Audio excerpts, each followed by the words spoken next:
ವಸಂತ ಕಾಲದಿ ನವ್ಯರಾಗಲಿ ಕೋಗಿಲೆ ಹಾಡುವಂತೆ ವಸಂತ ಕಾಲದಿ ನವ್ಯರಾಗಲಿ ಕೋಗಿಲೆ ಹಾಡುವಂತೆ ಮನವೆಂಬ ಪ್ರಭುವೇ ಸೇರಿಯಾಲಯ ಸಂಭ್ರಮದಿ ಜಗಿದಾಡಿದೆ ಹಾಡಿದೆ ಈ ಹೃದಯವು ಹಾಡಿದೆ ಪ್ರೇಮದ ಭಾವದಿ ಒಲುಮೆಯ ಗೀತೆ ಚಂದನ ಹಾಡಿದೆ.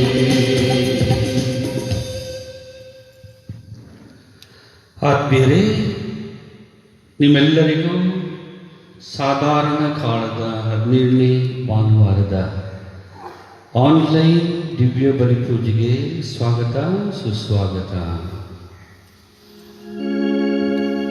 ಪಿತನಾಮತ ಸುತನಾಮತ ಪವಿತ್ರಾತ್ಮರ ನಾಮದಲ್ಲಿ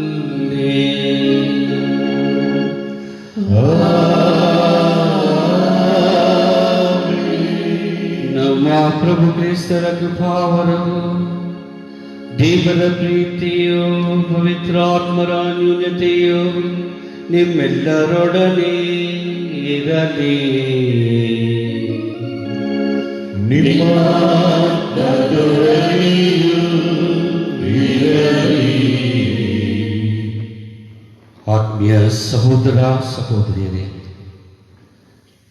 ಇಂದಿನ ದಿವ್ಯ ವಾಕ್ಯದ ಮುಖಾಂತರ ದೇವರು ನಮ್ಮೆಲ್ಲರನ್ನೂ ಅನರ್ಘ್ಯವಾದ ಸಂಪತ್ತನ್ನು ಹಾಗೂ ನಮಗೆ ಶಾಶ್ವತವಾಗಿ ಸಂತೋಷ ನೀಡುವ ಸ್ವರ್ಗ ಸಾಮ್ರಾಜ್ಯದೆಡೆಗೆ ನಮ್ಮ ಹೃನ್ಮನಗಳನ್ನು ಸಮರ್ಪಿಸಿಕೊಳ್ಳಬೇಕು ಹಾಗೂ ಅದಕ್ಕಾಗಿ ದುಡಿಯಬೇಕು ಎಂಬ ಕರೆಯನ್ನು ನೀಡುತ್ತಿದ್ದಾರೆ. ಈ ದಿವ್ಯ ಬಲಿ ಪೂಜೆಯಲ್ಲಿ ಯೋಗ್ಯವಾಗಿ ಭಾಗಿಯಾಗುವಂತೆ ನಮ್ಮ ಪಾಪಗಳನ್ನೊಪ್ಪಿ ಅವರ ಕ್ಷಮೆಗಾಗಿ ಬೇಡೋಣ. ಸರ್ವಶಕ್ತ ದೇವರಿಗೂ ಸಹೋದರ ಸಹೋದರಿಯರಿಗೂ ಯೋಚನೆಯಿಂದಲೂ ನುಡಿಯಿಂದಲೂ ನಡತೆಯಿಂದಲೂ ಕರ್ತವ್ಯ ಲೋಪದಿಂದಲೂ ನಾನು ಅನೇಕ ಪಾಪಗಳನ್ನು ಮಾಡಿದ್ದೇನೆಂದು ನಿವೇದಿಸಿದ್ದೇನೆ. ನನ್ನ ಪಾಪವೇ ನನ್ನ ಮಹಾಪಾಪವೇ. ಆದುದರಿಂದ ಸದಾ ಕನ್ನಿಕೆಯಾದ ಸಂತಾನವರನ್ನು ಸಕಲ ದೇವದೂತರನ್ನು ಸಂತರನ್ನು ಸಹೋದರ ಸಹೋದರಿಯರೇ ನಿಮ್ಮನ್ನು ನನಗಾಗಿ ನಮ್ಮ ಪ್ರಭು ದೇವರನ್ನು ಪ್ರಾರ್ಥಿಸಬೇಕೆಂದು ಬೇಡಿಕೊಳ್ಳುತ್ತೇನೆ. ಸರ್ವಶಕ್ತ ದೇವರು ನಮಗೆ ದಯೆ ತೋರಿಸಿ ನಮ್ಮ ಪಾಪಗಳನ್ನು ಕ್ಷಮಿಸಿ ನಮ್ಮೆಲ್ಲರನ್ನು ನಿತ್ಯ ಜೀವನದೆಡೆಗೆ ಕರೆದೊಯ್ಯಲಿ. ಆಮೆನ್.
ಮಹಿಮೆಯು ಸಲ್ಲಲಿ ಮಹೋನ್ನತಗೆ,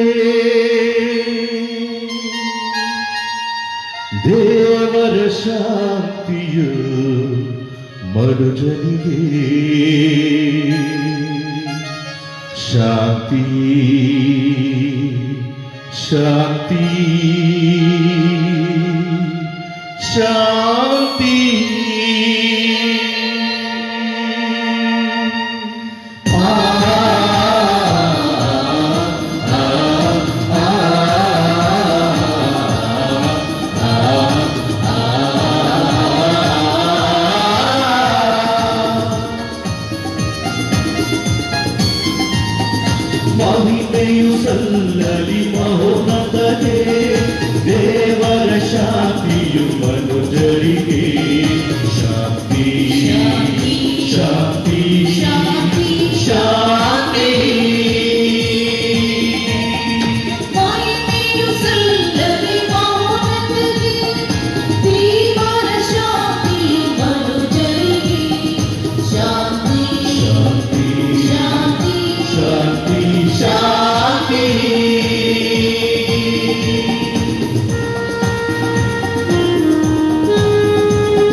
ತಂದೆಯ ಪ್ರೇಮ ಪೂಜೆ ಹೊಗಳುತ್ತ ಹಾಡುವೆವು.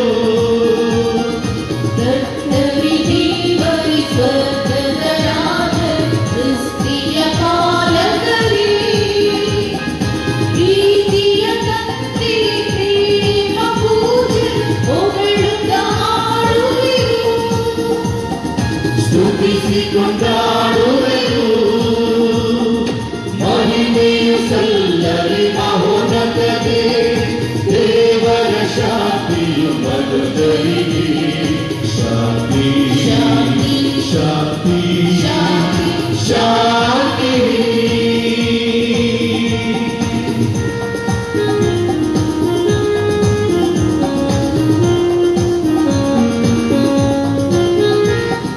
ದೇವರ ಪುತ್ರರೇ ಯೇಸು ಕ್ರಿಸ್ತರೇ ಪರಮ ಪಾವನರೇ, ಮೊರೆಯನ್ನು ಆಲಿಸಿ ಕರುಣೆಯ ತೋರಿ ಪ್ರೇಮದಿ ಬೇಡುವೆವು. ದೇವರ ಪುತ್ರರೇ ಯೇಸು ಕ್ರಿಸ್ತ ಪರಮ ಪಾವನರೇ, ಮೊರೆಯನ್ನು ಆಲಿಸಿ ಕರುಣೆಯ ತೋರಿ ಪ್ರೇಮದಿ ಬೇಡುವೆವು. ನಮಿಸುತ್ತ ಹಾಡುವೆವು. ಮಹಿಮೆಯು ಸಲ್ಲಲಿ ಮಹೋನ್ನತಗೆ, ದೇವರ ಶಾಂತಿಯು ಮನುಜರಿಗೆ. ಶಾಂತಿ ಶಾಂತಿ ಶಾಂತಿ ಶಾಂತಿ ಶಾಂತಿ.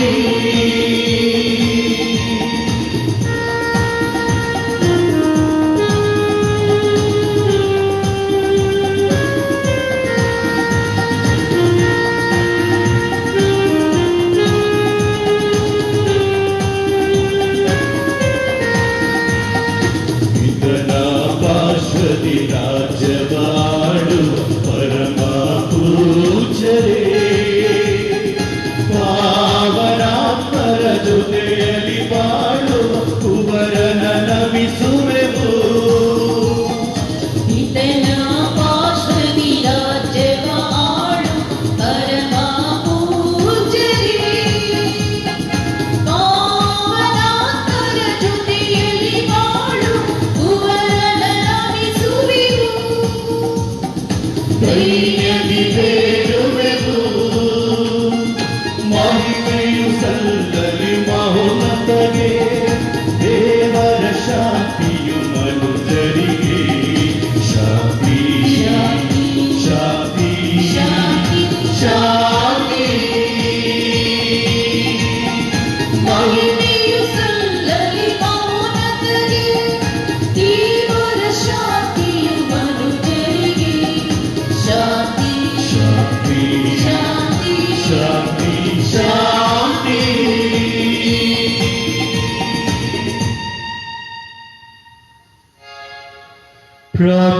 ಪ್ರಾರ್ಥಿಸೋಣ.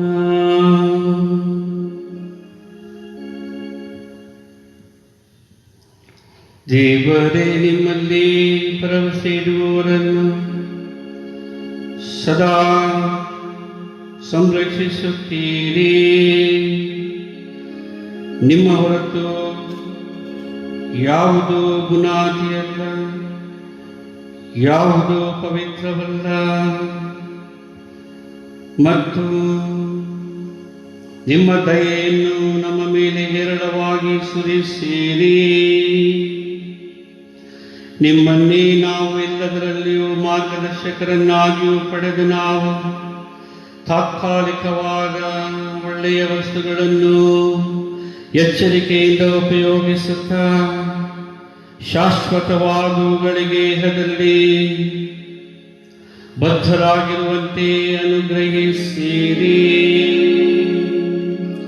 ನಿಮ್ಮೊಂದಿಗೆ ಪವಿತ್ರಾತ್ಮರ ಐಕ್ಯದಲ್ಲಿ ದೇವರಾಗಿ ಯುಗ ಯುಗಾಂತರಕ್ಕೂ ಜೀವಿಸಿ ಆಡುವ ನಮ್ಮ ಪ್ರಭು ನಿಮ್ಮ ಪುತ್ರರು ಆಗಿರುವ ಯೇಸು ಕ್ರಿಸ್ತರ ಮುಖಾಂತರ ನಿಮ್ಮನ್ನು ಪ್ರಾರ್ಥಿಸುತ್ತೇವೆ.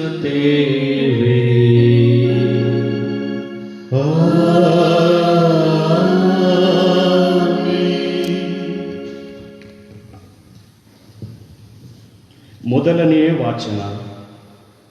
ನಮ್ಮ ಶಕ್ತಿ ಸಾಮರ್ಥ್ಯ, ಬಲಹೀನತೆ, ಅಲ್ಪತೆಯನ್ನು ನಾವು ಚೆನ್ನಾಗಿ ಅರಿತುಕೊಳ್ಳಬೇಕು. ಆಗ ಉತ್ತಮವಾದುದನ್ನು ಕೇಳಿಕೊಂಡಾಗ ದೇವರ ಉದಾರತೆ, ಮೆಚ್ಚುಗೆ ಮತ್ತು ಪ್ರೀತಿಗೆ ಪಾತ್ರರಾಗಿ ಅವರ ಹೇರಳವಾದ ಆಶೀರ್ವಾದಗಳನ್ನು ಪಡೆದುಕೊಳ್ಳಲು ಸಾಧ್ಯ ಎನ್ನುತ್ತದೆ ಈ ವಾಚನ. ಅರಸರ ಮೊದಲನೇ ಗ್ರಂಥದಿಂದ ವಾಚನ. ದೇವರಾದ ಸರ್ವೇಶ್ವರ ಆ ರಾತ್ರಿ ಗಿಬ್ಯೋನಿನಲ್ಲಿ ಸಾಲೊಮೋನನಿಗೆ ಕನಸಿನಲ್ಲಿ ಕಾಣಿಸಿಕೊಂಡು, ನಿನಗೆ ಯಾವ ವರ ಬೇಕು ಕೇಳಿಕೋ ಎಂದು ಹೇಳಿದರು. ನನ್ನ ದೇವರಾದ ಸರ್ವೇಶ್ವರ, ನನ್ನ ತಂದೆಗೆ ಬದಲಾಗಿ ನಿಮ್ಮಿಂದ ಅರಸನಾಗಿ ನೇಮಕಗೊಂಡಿರುವ ನಿಮ್ಮ ದಾಸನಾದ ನಾನು ಇನ್ನೂ ಚಿಕ್ಕವನು, ವ್ಯವಹಾರ ಜ್ಞಾನ ಇಲ್ಲದವನು. ನಿಮ್ಮ ದಾಸನಾದ ನಾನು ಅಸಂಖ್ಯಾತ ಮಹಾಜನಾಂಗವಾದ ನಿಮ್ಮ ಸ್ವಕೀಯ ಪ್ರಜೆಯ ಮಧ್ಯೆ ಇದ್ದೇನೆ. ಆದುದರಿಂದ ಅದನ್ನು ಆಳುವುದಕ್ಕೂ ನ್ಯಾಯಗಳನ್ನು ಕಂಡುಹಿಡಿಯುವುದಕ್ಕೂ ನನಗೆ ವಿವೇಕವನ್ನು ದಯಪಾಲಿಸಿರಿ. ಈ ಮಹಾ ಜನಾಂಗವನ್ನು ಆಳಲು ಯಾರೂ ಸಮರ್ಥರಲ್ಲ ಎಂದು ಸಾಲೊಮೋನನು ಬೇಡಿಕೊಂಡನು. ಸಾಲೊಮೋನನ ಈ ಬಿನ್ನಹವನ್ನು ಸರ್ವೇಶ್ವರನಾದ ದೇವರು ಮೆಚ್ಚಿದರು. ಅವರು ಆತನಿಗೆ, ನೀನು ದೀರ್ಘಾಯುಷ್ಯವನ್ನಾಗಲಿ ಸಿರಿ ಸಂಪತ್ತನ್ನಾಗಲಿ ಶತ್ರು ವಿನಾಶವನ್ನಾಗಲಿ ಕೇಳಿಕೊಳ್ಳಲಿಲ್ಲ. ನ್ಯಾಯ ನಿರ್ಣಯಿಸುವುದಕ್ಕೂ ಬೇಕಾದ ವಿವೇಕವನ್ನು ಬೇಡಿಕೊಂಡೆ. ಆದ್ದರಿಂದ ನಿನ್ನ ಬಿನ್ನಹವನ್ನು ನೆರವೇರಿಸಿದ್ದೇನೆ. ನೋಡು, ನಿನಗೆ ಜ್ಞಾನವನ್ನು ವಿವೇಕವನ್ನು ಅನುಗ್ರಹಿಸಿದ್ದೇನೆ. ನಿನ್ನಂಥ ಜ್ಞಾನಿಯು ಹಿಂದೆ ಇರಲಿಲ್ಲ, ಮುಂದೆಯೂ ಇರುವುದಿಲ್ಲ ಎಂದರು. ದೇವರ ವಾಕ್ಯ. ದೇವರಿಗೆ ಕೃತಜ್ಞತೆ ಸಲ್ಲಲಿ.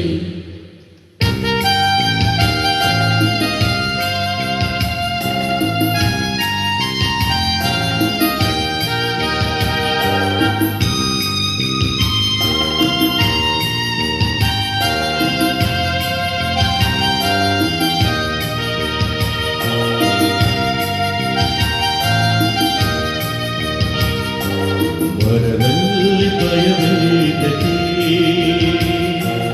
ಎಂದೆಂದು ಕಾಪಾಡುವೆ. ನಾನೇ ಜೀವ ಮಾರ್ಗ ಸತ್ಯ ಎಂದು ಅರಿತಿಲ್ಲವೇ, ಎಂದು ಅರಿತಿಲ್ಲವೇ. ಮನದಲ್ಲಿ ಭಯವೇದಕ್ಕೆ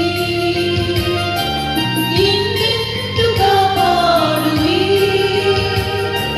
ನಾನೇ ಜೀವ ಮಾರ್ಗ ಸತ್ಯ ಎಂದು ಅರಿತಿಲ್ಲವೇ, ಎಂದು ಅರಿತಿಲ್ಲವೇ.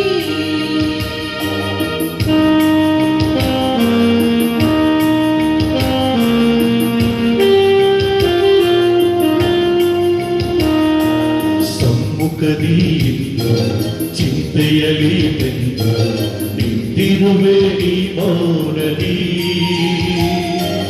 ಸಮ್ಮುಖದಿಯಿಂದ ಚಿಂತೆಯಲ್ಲಿ ಬೆಂದು ನಿಂತಿರುವೆ ನೀ ಮೌನದಿ. ಈ ಮೌನವೇಕೆ, ಈ ಚಿಂತೆಯೇಕೆ, ಈ ಮೌನವೇಕೆ, ಈ ಚಿಂತೆಯೇಕೆ.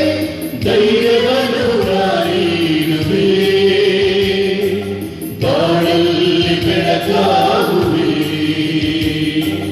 ಬಾಳಲ್ಲಿ ಬೆಳಕಾಗುವೆ. ಮನದಲ್ಲಿ ಭಯವೇದಕ್ಕೆ ಎಂದೆಂದು ಕಾಪಾಡುವೆ. ನಾನೇ ಜೀವ ಮಾರ್ಗ ಸತ್ಯ ಎಂದು ಅರಿತಿಲ್ಲವೇ, ಎಂದು ಅರಿತಿಲ್ಲವೇ.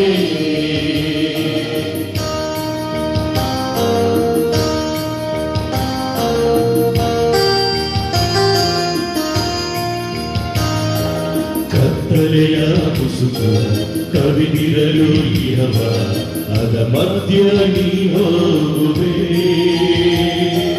ಕತ್ತಲೆಯ ಮುಸುಕು ಕವಿದಿರಲು ಇಹವ, ಅದ ಮಧ್ಯ ನೀ ಹೋಗುವೆ. ಅಡಿಗಡಿಗೂ ಎನ್ನ ಚೈತನ್ಯ ತುಂಬಿ ಗಳಿಗಳಿಗೂ ಎನ್ನ ಚೈತನ್ಯ ತುಂಬಿ ಆಧರಿಸಿ ನಾ ಪಾಲಿಸುವೆ. ಬಾಳಲ್ಲಿ ಬೆಳಕಾಗುವೆ, ಬಾಳಲ್ಲಿ ಬೆಳಕಾಗುವೆ. ಮನದಲ್ಲಿ ಭಯವೇರಲಿ ಎಂದೆಂದು ಕಾಪಾಡುವೆ. ನಾನೇ ಜೀವ ಮಾರ್ಗ ಸತ್ಯ ಎಂದು ನೀ ಅರಿತಿಲ್ಲವೇ, ಎಂದು ನೀ ಅರಿತಿಲ್ಲವೇ. ಮನದಲ್ಲಿ ಭಯವಿಲ್ಲದೆ ಇಂದೆಂದು ಕಾಪಾಡುವೆ. ನಾನೇ ಜೀವ ಮಾರ್ಗ ಸತ್ಯ ಎಂದು ನೀ ಅರಿತಿಲ್ಲವೇ, ಎಂದು ನೀ ಅರಿತಿಲ್ಲವೇ.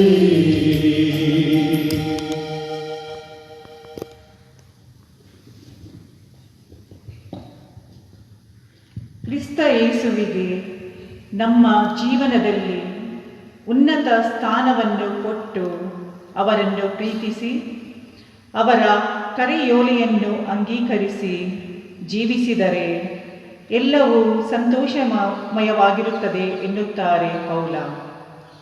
ಸಂತ ಪೌಲ ರೋಮನರಿಗೆ ಬರೆದ ಪತ್ರದಿಂದ ಇಂದಿನ 2ನೆಯ ವಾಚನ.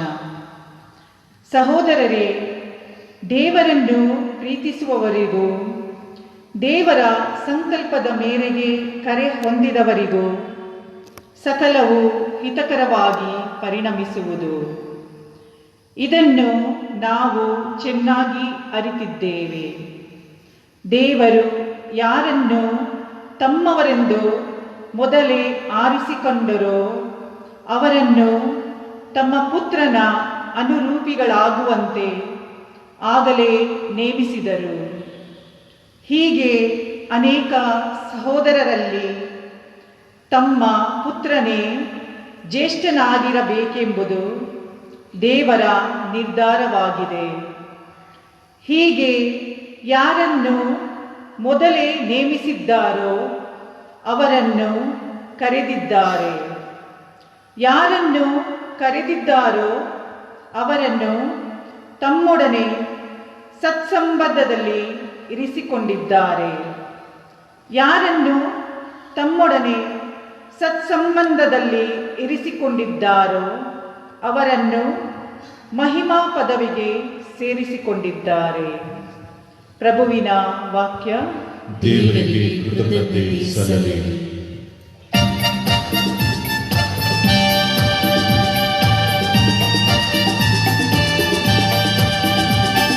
ಹಲ್ಲೆಲೂಯ, ಸ್ತುತಿ ಮಾಡಿರಿ, ಯೇಸುವಿಗೆ ಸ್ತುತಿ ಮಾಡಿರಿ. ಮಾಡಿರಿ. Hallelujah, hallelujah, hallelujah.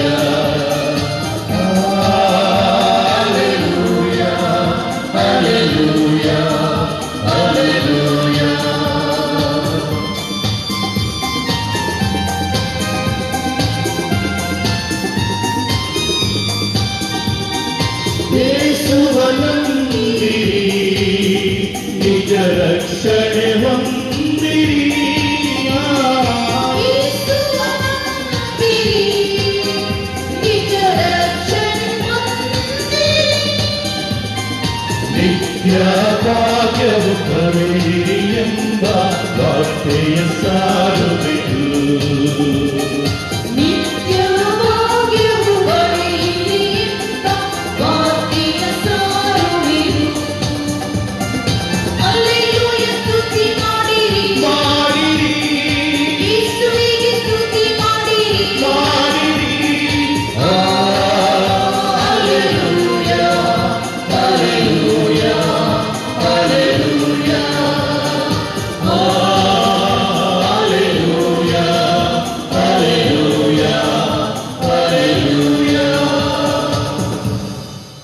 ಪ್ರಭು ಪಾಪಿಯಾದ ನಾನು ನಿಮ್ಮ ಶುಭ ಸಂದೇಶವನ್ನು ಸಮಂಜಸವಾಗಿ ಸಾರುವ ಹಾಗೆ ನನ್ನ ಹೃದಯವನ್ನು ವದನವನ್ನು ಪರಿಶುದ್ಧಗೊಳಿಸಿರಿ. ಪ್ರಭು ನಿಮ್ಮೊಡನೆ ಇರಲಿ.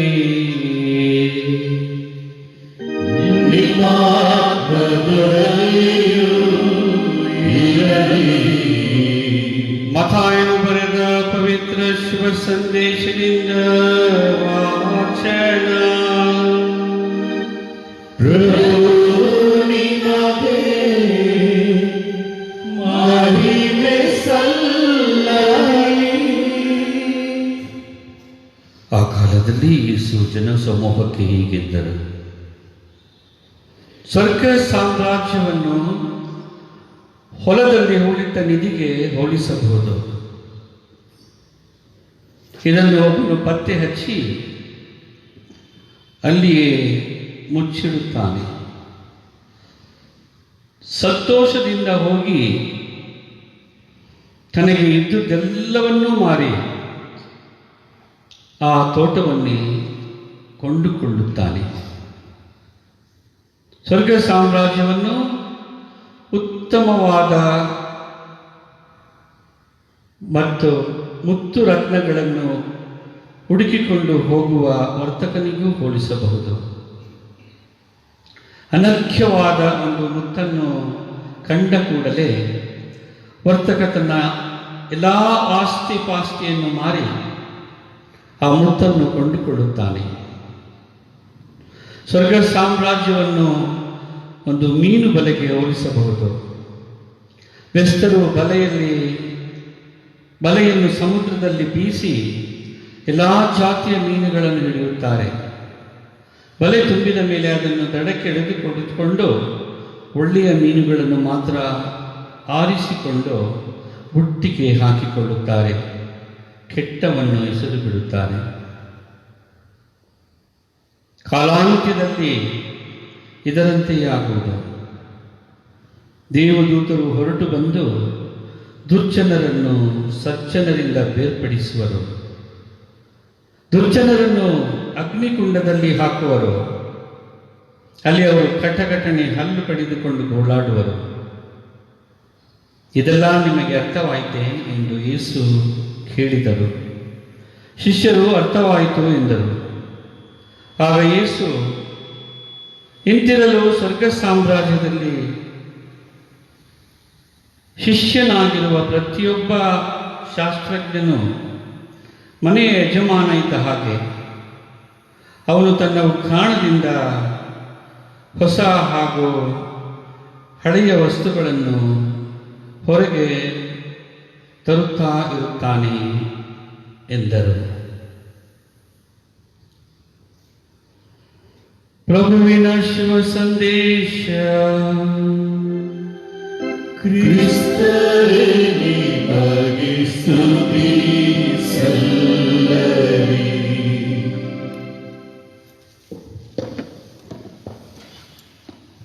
ನಿಮ್ಮ ಧರ್ಮಶಾಸ್ತ್ರ ಪ್ರಭು ನನಗೆ ಪರಮ ಪ್ರಿಯ.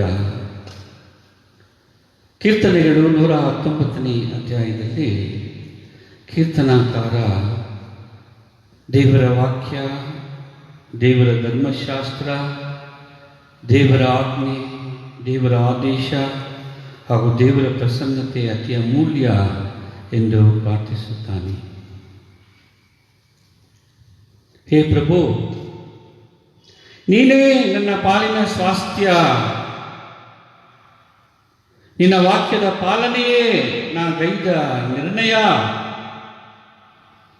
ಸಾವಿರಾರು ಚಿನ್ನ ಬೆಳ್ಳಿ ನಾಣ್ಯಗಳಿಗಿಂತ ನಿನ್ನ ಬಾಯಿಂದ ಬಂದ ಧರ್ಮಶಾಸ್ತ್ರ ಉಚಿತ ಎಂದು ಗುಣಗಾನ ಮಾಡುತ್ತಾ ದೇವರನ್ನು ಅರಸಿ ಸ್ತುತಿಸಿ ಆರಾಧಿಸಿ ಕೊಂಡಾಡುತ್ತಾನೆ. ಆತ್ಮೀಯರೇ, ಇಂದಿನ ಶುಭ ಸಂದೇಶದ ಮುಖಾಂತರ ನಮ್ಮೆಲ್ಲರನ್ನು ಸ್ವರ್ಗ ಸಾಮ್ರಾಜ್ಯಕ್ಕೆ ಬಾಧ್ಯಸ್ಥರನ್ನಾಗಿ ಮಾಡಲು, ಸ್ವರ್ಗ ಸಾಮ್ರಾಜ್ಯದ ಸದಸ್ಯರಾಗಿ ನಾವು ಸೇರ್ಪಡೆಯಾಗಲು ಹಾಗೂ ಸ್ವರ್ಗ ಸಾಮ್ರಾಜ್ಯದಲ್ಲಿ ದೇವರನ್ನೇ ಸ್ಪಂದಿಸಿ ಅವರಲ್ಲೇ ಬಂದಿಯಾಗಲು ಕರೆ ನೀಡಲಾಗಿದೆ. ಆದುದರಿಂದ ನಮ್ಮ ಈ ಜೀವನ ತಾತ್ಕಾಲಿಕವಾದದ್ದು. ಈ ತಾತ್ಕಾಲಿಕ ಜೀವನದ ಮುಖಾಂತರ ನಾವು ಶಾಶ್ವತ ಜೀವನಕ್ಕೆ ತಯಾರಿ ಮಾಡಿಸಲು ನಮಗೆ ಕರೆ.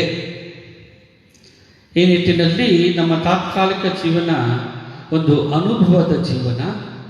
ಹಾಗೂ ಈ ಅನುಭವದ ಜೀವನವನ್ನು ನಾವು ಸೆವೆಸಿ ಆದ ಮೇಲೆ ಅನುಭವದ ಜೀವನಕ್ಕೆ ದೇವರ ಸಾಮೀಪ್ಯದ ಜೀವನಕ್ಕೆ ಹೊರಡುತ್ತೇವೆ. ಒಂದು ದೊಡ್ಡ ಸಾಮ್ರಾಜ್ಯ ಪಾಟಲಿಪುತ್ರ. ಅಲ್ಲಿ ಒಬ್ಬ ಬಹಳ ಸೊಗಸಾದ ರಾಜಕುಮಾರ ಸಿದ್ಧಾರ್ಥ, ಹಾಗೂ ಅವನು ತನ್ನ ಅರಮನೆ, ವಜ್ರ ವೈಡೂರ್ಯಗಳು, ಪಿತಾಂಬರ, ಹೀಗೆ ಎಲ್ಲ ವಿಧಗಳಲ್ಲಿಯೂ ಅವನು ತನ್ನ ಜೀವನವನ್ನು ಬಹಳ ವಿಜೃಂಭಣೆಯಿಂದ ಸಾಗಿಸುತ್ತಿದ್ದ. ಇವನಿಗೆ ಯಶೋಧ ಎಂಬ ಒಂದು ರಾಜಕುಮಾರಿಯನ್ನು ಕೊಟ್ಟು ವಿವಾಹ ಮಾಡಿದರು. ಇವನ ಜೀವನ ಬಹಳ ಸೊಗಸಾಗಿ, ರೋಮಾಂಚನವಾಗಿ ಹಾಗೂ ಬಹಳ ಸಂತೃಪ್ತತೆಯಿಂದ ತುಂಬಿತ್ತು. ವಿವಾಹ ಆಗಿ ಕೆಲವು 1 ಅಥವಾ 2 ವರ್ಷಗಳಲ್ಲಿ ಅವನಿಗೆ ಒಬ್ಬ ರಾಜಕುಮಾರ ಜನಿಸಿದ. ಸಂತೋಷದಿಂದ ಇದ್ದಂತಹ ಸಿದ್ಧಾರ್ಥ ಇದ್ದಕ್ಕಿದ್ದಂತೆ ದುಃಖಿಯಾದ. ತನ್ನ ಮನದಲ್ಲಿ, ಎದೆಯಾಳದಲ್ಲಿ ಒಂದು ರೀತಿ ಕಳವಳ ಹಾಗೂ ಒಂದು ರೀತಿ ಜಿಗುಪ್ಸೆ ಉಂಟಾಯಿತು. ಅವನಿಗೆ ಪ್ರಪಂಚದಲ್ಲಿದ್ದಂತಹ ಕೆಡುಕುಗಳ ಕಾಯಿಲೆ, ಮರಣ, ವೃದ್ಧಾಪ್ಯ, ಈ 3ರ ಮೇಲೆ ಅಸೂಯೆ ಹುಟ್ಟಿ ಇದೇತಕ್ಕೆ ಆಗ್ತದೆ, ಯಾತಕ್ಕಾಗಿ ಜನರು ಈ 3 ಪರಿಸ್ಥಿತಿಗಳಿಗೆ ಹುಕ್ಕಬೇಕೋ ಎಂಬ ಪ್ರಶ್ನೆ ಕಾಡುತ್ತದೆ. ಒಂದು ರಾತ್ರಿ ತನ್ನ ವೈಭವದ ಅರಮನೆಯನ್ನು, ತನ್ನ ಸುಂದರವಾದ ಪತ್ನಿಯನ್ನು, ತನ್ನ ಮುಗ್ಧಾರ ಮಗುವನ್ನು ತೊರೆದು ಅರಮನೆಯಿಂದ ಹೊರಟು ಬಿಡುತ್ತಾನೆ. ಭಿಕ್ಷು ಆಗುತ್ತಾನೆ ಹಾಗೂ ತನ್ನ ಸರ್ವಸ್ವವನ್ನು ಅಂತ್ಯ ಹಾಗೂ ಅರ್ಥವನ್ನು ಹುಡುಕುವುದಕ್ಕಾಗಿ ಮುಡುಪಾಗಿಡುತ್ತಾನೆ. ಇಂತಹ ಸಂದರ್ಭದಲ್ಲಿ ಅವನಿಗೆ ಬಹಳ ಕಷ್ಟ, ತಾಪತ್ರೆ ಹಾಗೂ ಎಲ್ಲ ವಿಧವಾದ ಅಡ್ಡಿ ಆತಂಕಗಳು ಬಂದೊದಗುತ್ತವೆ. ಆದರೆ ಅವನು, ನಾನು ಮತ್ತೆ ಅರಮನೆಗೆ ಹೋಗಲಾರೆ, ನಾನು ಮತ್ತೆ ನನ್ನ ಹೆಂಡತಿ ಮಗುವನ್ನು ಸೇರಲಾರೆ, ನಾನು ಯಾವುದಕ್ಕೂ ಹೆದರೇನೋ ಮುಂದುವರಿಯುತ್ತೇನೆ ಎಂದು ಅವನು ತನ್ನ ಈ ಒಂದು ಪರಿಶೀಲನೆಯಲ್ಲಿ ಮುಂದುವರಿಯುತ್ತಾನೆ. ಇವನಿಗೆ ಎಲ್ಲಿಂದ ಬಂತು ಧೈರ್ಯ? ಆ ಸೃಷ್ಟಿಕರ್ತನ ಪ್ರಸನ್ನತೆ ಅವನಿಗೆ ಆಧಾರವಾಗಿ ನಿಂತಿತು. ಕೀರ್ತನೆಗಳು 23ನೇ ಅಧ್ಯಾಯ 4ನೇ ವಾಕ್ಯದಲ್ಲಿ, ನಾನು ಕಾಲ್ಬೆತ್ತಲಿನ ಕಣಿವೆಯಲ್ಲಿ ನಡೆಯುವಾಗಲೂ ನೀನು ನನ್ನ ಹತ್ತಿರವಿರುವುದರಿಂದ ನಾನು ಯಾವ ಹಾನಿಗೂ ಯಾವ ಕೇಡಿಗೂ ಹೆದರೆನೋ. ಇಂತಹ ಸಾಂತ್ವನ ಸಿದ್ಧಾರ್ಥನದಾಗಿತ್ತು. ಯೆಹೋವನು ನನಗಿದ್ದಾನೆ, ಭಯಪಡೆನು, ಮನುಷ್ಯನು ನನಗೆ ಏನು ಮಾಡನು. ಕೀರ್ತನೆಗಳು 118ನೇ ಅಧ್ಯಾಯ 6ನೇ ವಾಕ್ಯದಲ್ಲಿ, ನಾನು ಯೆಹೋವನ ಸನ್ನಿಧಿಯಲ್ಲಿ ಬೇಡಿಕೊಳ್ಳಲು ಅವನು ಸದುತ್ತರವನ್ನು ಕೊಟ್ಟು ಎಲ್ಲ ಭೀತಿಯಿಂದ ನನ್ನ ತಪ್ಪಿಸಿದನು. ಕೀರ್ತನೆಗಳು 34ನೇ ಅಧ್ಯಾಯ 4ನೇ ವಾಕ್ಯ. ದೇವರನ್ನು ನಂಬಿ ನಿರ್ಭಯದಿಂದಿರುವೆನು, ನರಪ್ರಾಣಿಗಳು ನನಗೆ ಮಾಡುವುದಾದರೂ ಏನು. ಕೀರ್ತನೆಗಳು 56ನೇ ಅಧ್ಯಾಯ 4ನೇ ವಾಕ್ಯ. ಹಾಗೂ ಇಬ್ರಿಯರಿಗೆ ಪತ್ರ 13ನೇ ಅಧ್ಯಾಯ 6ನೇ ವಾಕ್ಯದಲ್ಲಿ, ಪ್ರಭು ನನ್ನ ಸಹಾಯಕನು, ನಾನು ಯಾವುದಕ್ಕೂ ಭಯಪಡೆನು. ನನ್ನ ಸುತ್ತಲೂ ಸನ್ನದ್ಧರಾಗಿ ನಿಂತಿರುವ ಸಾವಿರಾರು ವೈರಿಗಳಾದರೂ ನಾನು ಯಾರಿಗೂ ಹೆದರನು. ಕೀರ್ತನೆಗಳು 3:6. ನನಗೆ ವಿರೋಧವಾಗಿ ದಂಡು ಬಂದಿಳಿದರೂ ನನಗೇನು ಭಯವಿಲ್ಲ. ಚತುರಂಗ ಬಲವು ಯುದ್ಧ ಸನ್ನದ್ಧರಾಗಿ ನಿಂತರೂ ಭರವಸೆಯುಳ್ಳವನಾಗಿ ಇರುವೆನು. ಕೀರ್ತನೆಗಳು 27ನೇ ಅಧ್ಯಾಯ 3ನೇ ವಾಕ್ಯ. ಆತ್ಮೀಯರೇ, ಭಯ, ಹೆದರಿಕೆ ಇದು ಮನುಷ್ಯನ ಆತ್ಮವನ್ನು ಕಿಕ್ಕಿಸುವಂತಹದ್ದು. ಅಪನಂಬಿಕೆ ಇರುವಲ್ಲಿಯೇ ಭಯವು ಹುಟ್ಟುತ್ತದೆ. ಆದರೆ ಪರಾತ್ಪರನ ಮಕ್ಕಳಾಗಿರುವ ನಾವು ಯಾವುದಕ್ಕೂ ಹೆದರಬೇಕಾಗಿಲ್ಲ, ಯಾರಿಗೂ ಹೆದರಬೇಕಾಗಿಲ್ಲ. ಎಂತಹ ಸಂದರ್ಭದಲ್ಲಿಯೂ ದೇವರ ಮೇಲಿರುವ ನಂಬಿಕೆಯನ್ನು ಬಿಟ್ಟು ಬಿಡಬೇಡಿರಿ. ದೇವರು ನಮ್ಮ ಸಂಗಡ ಇರುವುದರಿಂದ ಎಲ್ಲವನ್ನೂ ನಾವು ಜಯಿಸುತ್ತೇವೆ. ಇಂತಹ ಒಂದು ವಿಶ್ವಾಸ, ನಂಬಿಕೆ ಹಾಗೂ ಇಂತಹ ಒಂದು ಬೇರೂರದ ಭರವಸೆಯಿಂದ ಆ ಸಿದ್ಧಾರ್ಥ ಮುಂದೆ ನಡೆದನು. ಹಾಗೂ ಅವನು ಒಂದು ದಿನ ಬುದ್ಧನಾದ. ಅವನಿಗೆ ಜ್ಞಾನೋದಯವಾಯಿತು ಎಂಬ ಸುದ್ದಿ ಬರುತ್ತದೆ. ಹೀಗೆ ಬುದ್ಧ ಅರಮನೆಯಲ್ಲಿ ಕಾಣದ, ತನ್ನ ಮಡದಿಯಲ್ಲಿ ಕಾಣದ, ತನ್ನ ಮಗನಲ್ಲಿ ಕಾಣದ ಸ್ವರ್ಗವನ್ನು ಜ್ಞಾನೋದಯದಲ್ಲಿ ಕಾಣುತ್ತಾನೆ. ಅವನು ಈ ಎಲ್ಲವನ್ನೂ ತೊರೆದು ನಿಜವಾದ ಸಂಪತ್ತಿನೆಡೆಗೆ, ಸ್ವರ್ಗ ಸಾಮ್ರಾಜ್ಯದ ಕಡೆಗೆ ಧಾವಿಸಿ ಹೋಗಿ ಅದನ್ನು ಸಂಪಾದಿಸಿಕೊಳ್ಳುತ್ತಾನೆ.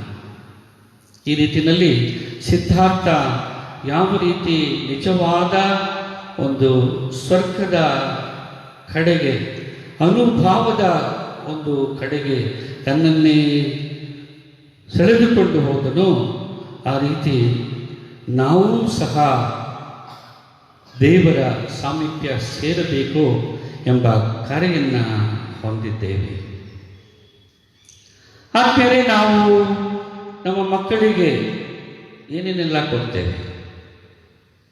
ಒಳ್ಳೆ ಬಟ್ಟೆ, 4 ಜೊತೆ ಶೂ, 4 ಜೊತೆ ಚಪ್ಪಲಿ, ಬೇಕಾದ ಒಳ್ಳೆಯ ಸೈಕಲ್ಲು, ಚೈನು, ಆಮೇಲೆ ಕೆಲವರಿಗೆ ಕಿವಿ ಉಂಗುರ, ಓಲೆಗಳು, ಹೀಗೆ ಅನೇಕ ವಸ್ತುಗಳನ್ನು ಕೊಡ್ತೀವಿ. ಮಗ ಚೆನ್ನಾಗಿರಲಿ, ಮಗಳು ಚೆನ್ನಾಗಿರಲಿ, ಸಂತೋಷವಾಗಿರಲಿ ಅಂತ.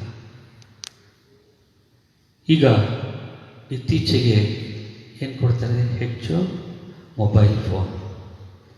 ಹೀಗೆ ನಾವು ಅನಾವಶ್ಯಕ ವಸ್ತುಗಳಿಂದ ನಮ್ಮ ಮಕ್ಕಳ ಮನಸ್ಸನ್ನು ಕೆಡಿಸ್ತಾ ಇದ್ದೀವಿ. ಯಾರಾದರೂ ನಮ್ಮ ಮಕ್ಕಳಿಗೆ ಒಂದು ಮಕ್ಕಳ ಪವಿತ್ರ ಗ್ರಂಥ, ಚಿಲ್ಡ್ರನ್ಸ್ ಬೈಬಲ್, ಅಥವಾ ದೊಡ್ಡವರಾಗ್ತಾ ಇರೋ ಹುಡುಗರಿಗೆ ಒಂದು ಪವಿತ್ರ ಬೈಬಲ್ ಕಾಣಿಕೆ ಕೊಡೋಣ. ಅದೇ ಒಂದು ಅನರ್ಘ್ಯವಾದ ಒಂದು ಸಂಪತ್ತು. ಅದರಲ್ಲೇ ಶ್ರೇಷ್ಠವಾದ ಎಲ್ಲ ವಿಧವಾದ ಶ್ರೀಮಂತಿಕೆ ಹಾಗೂ ಆಧ್ಯಾತ್ಮಿಕತೆ, ಪಾವನತೆ, ದೇವರ ಪ್ರಸನ್ನತೆ ಹಾಗೂ ಅನುಭವದ ಸತ್ಯಗಳು ಅಡಗಿದೆ. ಇವುಗಳನ್ನು ನಾವು ನಮ್ಮ ಮಕ್ಕಳಿಗೆ ಕೊಡಬೇಕು ಅಂತ ಯೋಚನೆ ಮಾಡಿದ್ದೀರಾ? ಇಲ್ಲ.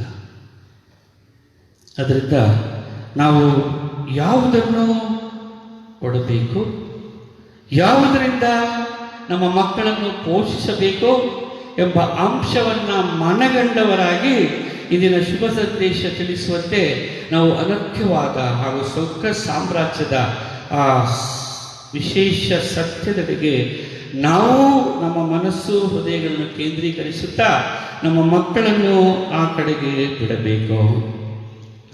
ಇದನ್ನು ಮಾಡಲು ಹೇಗೆ ಸಾಧ್ಯ? ನಮಗೆ ಬಹಳ ನಂಬಿಕೆ ಮತ್ತು ವಿಶ್ವಾಸ ಭರಿತ ಜೀವನದಿಂದ ಇದು ಸಾಧ್ಯ.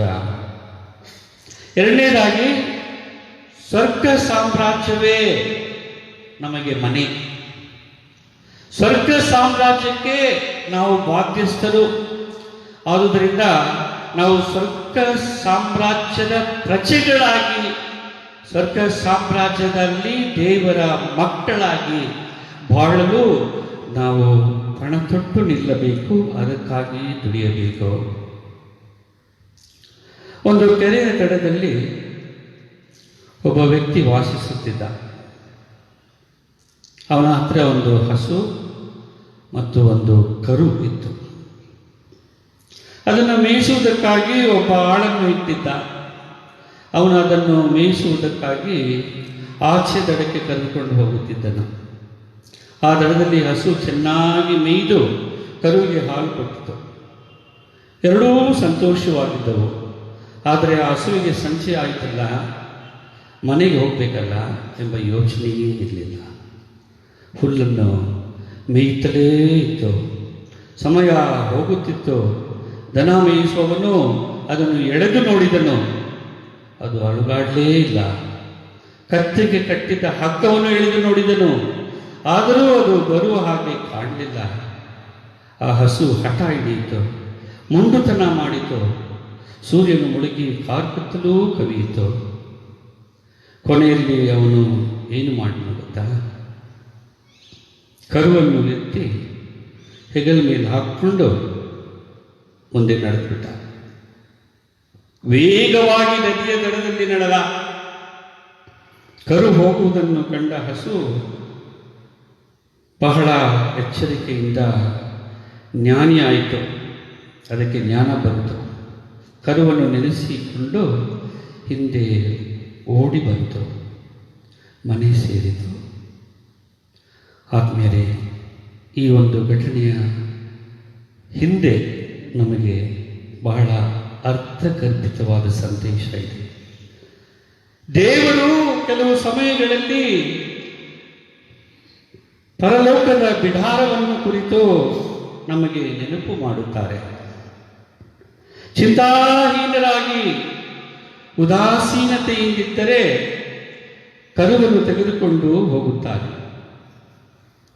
ಅವರು ನಮಗೆ ನೆನಪು ಮಾಡಿಕೊಡ್ತಾರೆ, ಹಗ್ಗ ಹಿಡಿತಾರೆ, ನೆನಪಿಸ್ತಾರೆ, ಅದು ಮಾಡ್ತಾರೆ. ನಮಗೆ ಯಾವುದೂ ನೆನಪಾಗದೆ ಹಸಿರು ಹುಲ್ಲನ್ನು ಮೇಯ್ತಾ ಮೈ ಮರೆತಿದ್ದ ಹಸುವಿನಂತೆ ನಾವಿದ್ದರೆ ಕರುವನ್ನು ತೆಗೆದುಕೊಂಡು ಹೋಗುತ್ತಾರೆ. ಭೂಮಿಯಲ್ಲಿರುವ ಅನೇಕರು ನಿತ್ಯದ ಮನೆಯನ್ನು ಯೋಚಿಸಿ ಕೂಡ ನೋಡುವವರಿಲ್ಲ. ಶಾಶ್ವತವಾದ ಮನೆಯನ್ನು ಯೋಚಿಸುವುದೇ ಇಲ್ಲ. ಅವರು ಯೋಚನೆ ಮಾಡುವುದಲ್ಲ ಈ ಲೌಕಿಕ ಮನೆ, ಲೌಕಿಕ ನಶ್ವರತೆ, ಲೌಕಿಕ ಆಕರ್ಷಣೆ, ಲೌಕಿಕ ಪ್ರಲೋಭನೆಗಳು, ಲೌಕಿಕವಾದ ವಸ್ತುಗಳು, ಹಾಗೂ ಹೇಗೆ ಶೇಖರಿಸಿಡುವುದು, ಹೇಗೆ ಹೆಚ್ಚು ಮಾಡುವುದು, ಹೀಗೆ ಲೋಕ ಪ್ರಕಾರವಾದ ಚಿಂತನೆಯಲ್ಲಿ ತಮ್ಮ ಸಮಯವನ್ನು ಕಳೆಯುತ್ತಾರೆ. ಇದು ಕೂಡದು. ನಾವು ದೇವರ ಪಾವಿತ್ರತೆಯಲ್ಲಿ ನಮ್ಮನ್ನೇ ಸಮರ್ಪಿಸಿಕೊಳ್ಳಬೇಕು ಎಂಬ ಕರೆಯನ್ನು ಹೊಂದಿದ್ದೇವೆ. ದಾವೀದನು ಪ್ರಭುವಿನ ಮನೆಯನ್ನು ಕುರಿತು ಯೋಚಿಸುತ್ತಿದ್ದನು. ನಾನು ಪ್ರಭುವಿನ ಮಂದಿರದಲ್ಲಿ ಸದಾ ಕಾಲವೂ ವಾಸಿಸುವೆನು ಎಂಬುದೇ ಅವನ ಯೋಚನೆ. ಅಪೊಸ್ತಲ ಪೌಲನು ಸ್ವರ್ಗದ ಮನೆಯನ್ನು ನೆನೆದು ಮಾಡಿಕೊಂಡು ನನ್ನ ವಾಸಸ್ಥಳವು ಪರಲೋಕದಲ್ಲುಂಟು, ಪ್ರಭು ಯೇಸು ಕ್ರಿಸ್ತನು ಅಲ್ಲಿಂದನೇ ರಕ್ಷಣೆಗಾಗಿ ಬರುವವರನ್ನು ಎದುರು ನೋಡುತ್ತಾ ಇದ್ದೇನೆ ಎಂದು ಫಿಲಿಪಿಯರಿಗೆ ಬರೆದ ಪತ್ರ 3ನೇ ಅಧ್ಯಾಯ 20ನೇ ವಾಕ್ಯದಲ್ಲಿ ಹೇಳುತ್ತಾರೆ. ಆತ್ಮೀಯರೇ, ಆದುದರಿಂದ ನಾವು ಉತ್ಸಾಹದಿಂದ ಸ್ವರ್ಗ ಸಾಮ್ರಾಜ್ಯವೇ ನಮ್ಮ ಮನೆ ಎಂದು ನೋಡುವೆನು ಎಂದು ಸಂತೋಷದಿಂದ ಹಾಡಬೇಕು. ಆತ್ಮೀಯರೇ, ನಿಮ್ಮ ಕಣ್ಣುಗಳನ್ನು ಸ್ವರ್ಗ ಲೋಕದ ದರ್ಶನದಿಂದ ತುಂಬಿಕೊಳ್ಳಿರಿ. ಲೋಕವು, ಅದರ ಇಚ್ಛೆಗಳು, ಆರೆಗಳು ಗತಿಸಿ ಹೋಗುವು. ಆದರೆ ಸ್ವರ್ಗದ ಮನೆಯಾದರೂ ನಿತ್ಯ ಕಾಲಕ್ಕೂ ನೆಲೆಯಾಗಿ ನಿಂತಿರುವುದು. ನಿಮ್ಮ ಹೃದಯವು ಆ ನಿತ್ಯ ವಾಸಸ್ಥಳದ ಕಡೆಗೆ ನೋಡುತ್ತಿರಲಿ ಎಂಬ ಕರೆಯನ್ನು ನಾವು ಇಂದಿನ ವಾಚನಗಳ ಮುಖಾಂತರ ದೇವರಿಂದ ಪಡೆದಿದ್ದೇವೆ. ಹೀಗೆ ನಾವು ದೇವರ ವಾಕ್ಯಕ್ಕೆ ಹೋಗುಟ್ಟವರಾಗಿದ್ದರೆ ನಮಗೆ ಜಯ ಖಂಡಿತ. ಕೊಲೋಸಿಯರಿಗೆ ಬರೆದ ಪತ್ರ 2ನೇ ಅಧ್ಯಾಯ 15ನೇ ವಾಕ್ಯದಲ್ಲಿ ಯೇಸು ಕ್ರಿಸ್ತ ದೊರೆತನಗಳನ್ನು ಅಧಿಕಾರಗಳನ್ನು ನಿರಾಯುಧರನ್ನಾಗಿ ಮಾಡಿ ಜಯೋತ್ಸವ ಮಾಡುತ್ತಾರೋ ಎಂಬಂತೆ ಶಿಲುಬೆಯ ಮೇಲೆ ಅವುಗಳನ್ನು ಜಯಿಸಲ್ಪಟ್ಟಿರುವುದಾಗಿ ನಮಗೆ ತಿಳಿಸಲಾಗಿದೆ. ಸೈತಾನನ ಕ್ರಿಯೆಗಳನ್ನು ಲಯ ಮಾಡುವುದಕ್ಕೆ ನಮಗೆ ಶಕ್ತಿ ಇಲ್ಲ. ಆದ್ದರಿಂದಲೇ ಯೇಸು ಸ್ವಾಮಿ ಶಿಲುಬೆಯಲ್ಲಿ ಅದನ್ನು ಲಯ ಮಾಡಿದರು. ಅದೇ ಸಮಯದಲ್ಲಿ ತಾನಾಗಿಯೇ ಅದು ಎಲ್ಲರಿಗೂ ದೊರಕುವುದಿಲ್ಲ. ಕ್ರಿಸ್ತನಲ್ಲಿ ನಾವಿದ್ದರೆ ಮಾತ್ರವೇ ಆ ಜಯವನ್ನು ಹೊಂದಲು ಸಾಧ್ಯ. ಯೇಸು ಕ್ರಿಸ್ತ ಸೈತಾನನ ಕ್ರಿಯೆಗಳನ್ನು ಲಯ ಮಾಡಿದ್ದು ನಿಜವೇ, ಆದರೆ ಆ ಜಯವನ್ನು ನಾವು ಒಬ್ಬಂಟಿಗರಾಗಿ ಗಳಿಸಲು ಸಾಧ್ಯವಿಲ್ಲ. ಆ ಜಯವು ತಾನಾಗಿಯೇ ನಮ್ಮನ್ನು ಬಂದು ಸೇರುವುದೂ ಇಲ್ಲ. ಪ್ರಭು ಯೇಸು ಕ್ರಿಸ್ತರ ಮೂಲಕ ಆತನಲ್ಲಿ ನಾವು ಜೀವಿಸುವುದಾದರೆ ಅವರ ಮೂಲಕವಾಗಿ ಮಾತ್ರವೇ ಜಯಗಳಿಸಲು ಸಾಧ್ಯ. ನಮಗೆ ದೇವರಲ್ಲಿ ಆ ಶಕ್ತಿ ಇದೆ. ಇದನ್ನೇ ಕ್ರಿಸ್ತನಲ್ಲಿ ಎಂದು ಪವಿತ್ರ ಗ್ರಂಥದಲ್ಲಿ ಅನೇಕ ಸ್ಥಳಗಳಲ್ಲಿ ಬರೆಯಲಾಗಿದೆ ಹಾಗೂ ನಾವು ಇದನ್ನು ಅರ್ಥ ಮಾಡಿಕೊಳ್ಳಲು ಕರೆಯನ್ನು ಹೊಂದಿದ್ದೇವೆ. ಆತ್ಮೀಯ ಸಹೋದರ ಸಹೋದರಿಯರೇ, ನಾವು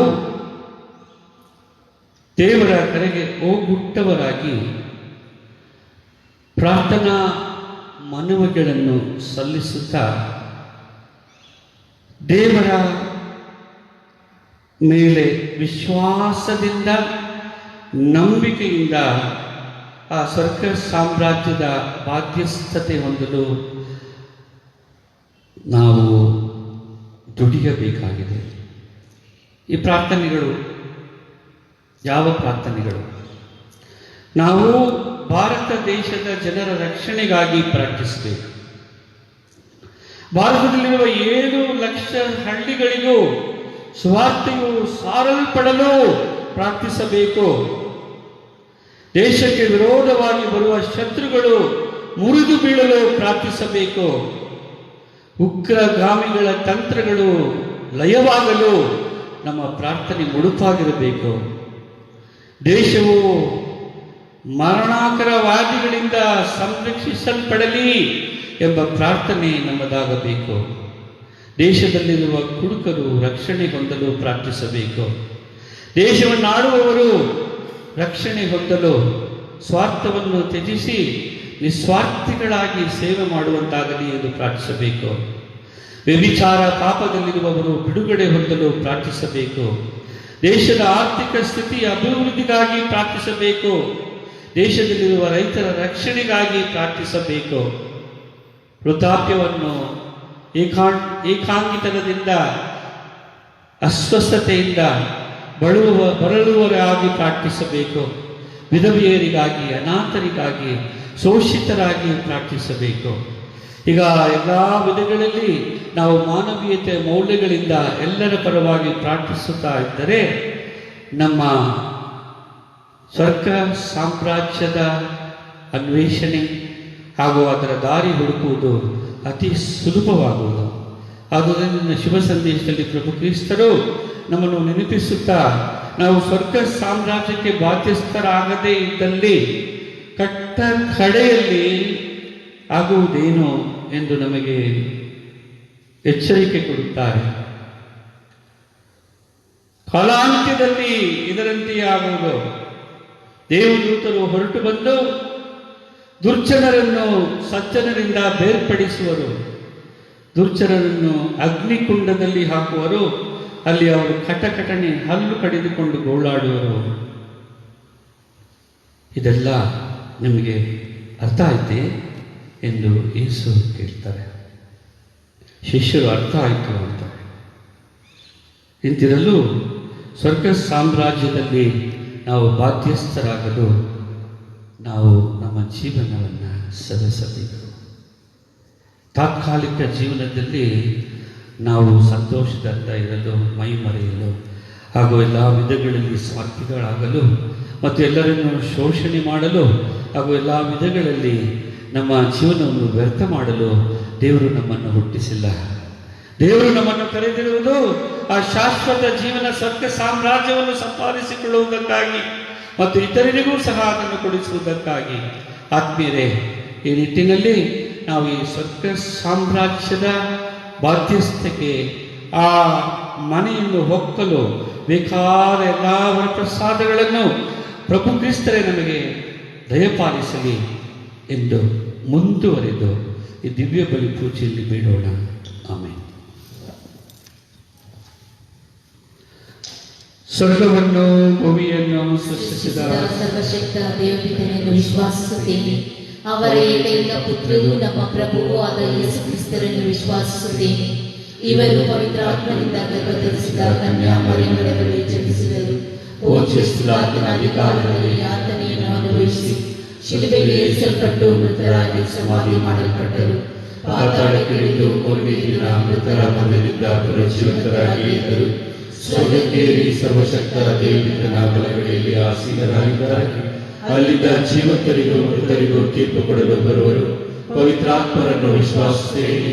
ಪವಿತ್ರ ಕಥೋಲಿಕ ಧರ್ಮ ಸಭೆಯನ್ನು ಸಕಲ ನಿಯಮತೆಯನ್ನು ವಿಶ್ವಾಸಿಸುತ್ತೇನೆ. ಪಾಪ ಪರಿಹಾರವನ್ನು ವಿಶ್ವಾಸಿಸುತ್ತೇನೆ. ಮೃತರ ಪುನರುತ್ಥಾನವನ್ನು ವಿಶ್ವಾಸಿಸುತ್ತೇನೆ. ನಿತ್ಯ ಜೀವವನ್ನು ವಿಶ್ವಾಸಿಸುತ್ತೇನೆ. ಆಮೆನ್. ಸಹೋದರ ಸಹೋದರಿ, ದೀಕ್ಷಾ ಸ್ನಾನದ ಮೂಲಕ ದೇವರು ನಮ್ಮನ್ನು ತಮ್ಮ ಪ್ರಜೆಗಳನ್ನಾಗಿ ಕರೆದಿದ್ದಾರೆ. ಎಲ್ಲಕ್ಕಿಂತಲೂ ಅಮೂಲ್ಯವಾದದ್ದು ಸ್ವರ್ಗ ಸಾಮ್ರಾಜ್ಯ ಎಂಬ ಸತ್ಯವನ್ನು ನಮಗೆ ತಿಳಿಸಿದ್ದಾರೆ. ಅದನ್ನು ಪಡೆದು ಶಾಶ್ವತ ಸುಖವನ್ನು ಪಡೆಯುವಂತೆ ಆಗಲಿ ಎಂದು ನಮ್ಮ ದೀನ ಕೋರಿಕೆಗಳನ್ನು ಅವರ ಮುಂದಿಡೋಣ.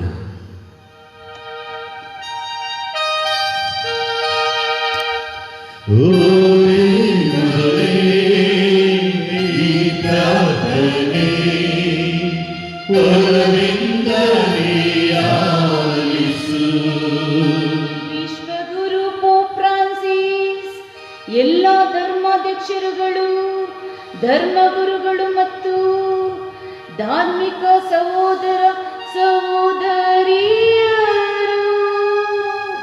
ಕ್ರಿಸ್ತನ ಪ್ರೇರಣೆಯಿಂದ ಸಮಾನತೆ, ಭ್ರಾತೃತ್ವ ಮತ್ತು ಐಕ್ಯತೆಯಲ್ಲಿ, ತ್ಯಾಗ ಮತ್ತು ನ್ಯಾಯದ ಹಾದಿಯಲ್ಲಿ ಧರ್ಮಸಭೆಯನ್ನು ಮುನ್ನಡೆಸುವಂತೆ ಉಲವಿಂದ ಲಾಲಿಸು.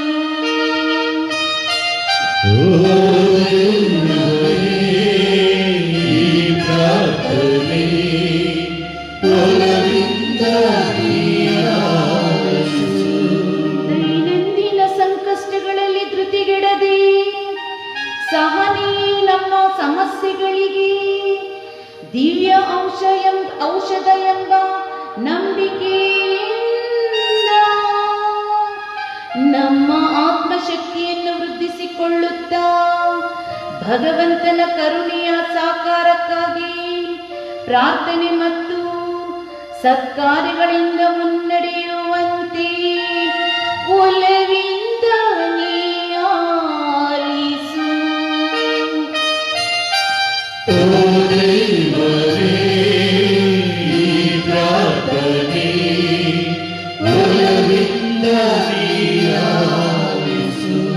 ಕೊರೋನಾ ಸಾಂಕ್ರಾಮಿಕ ರೋಗದ ಹಿನ್ನೆಲೆಯಲ್ಲಿ ಅನೇಕ ಕಾರಣಗಳಿಂದ ಮಾನಸಿಕ ಹಿಂಸೆಯನ್ನು ಅನುಭವಿಸುತ್ತಿರುವವರಿಗಾಗಿ ಪ್ರಾರ್ಥಿಸೋಣ.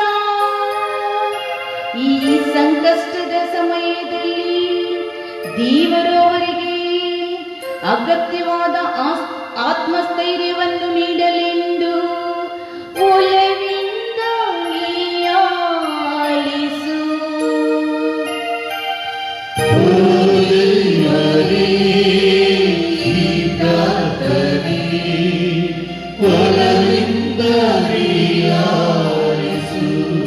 ಕಾಯಿಲೆ ಹರಡುವ ಭಯದಲ್ಲಿ ಹಗಲು ರಾತ್ರಿ ದುಡಿಯುತ್ತಿರುವ ವೈದ್ಯ ಸಮೂಹ, ದಾದಿಯರು ಮತ್ತು ಸ್ವಚ್ಛತಾ ಕಾರ್ಯಕರ್ತರು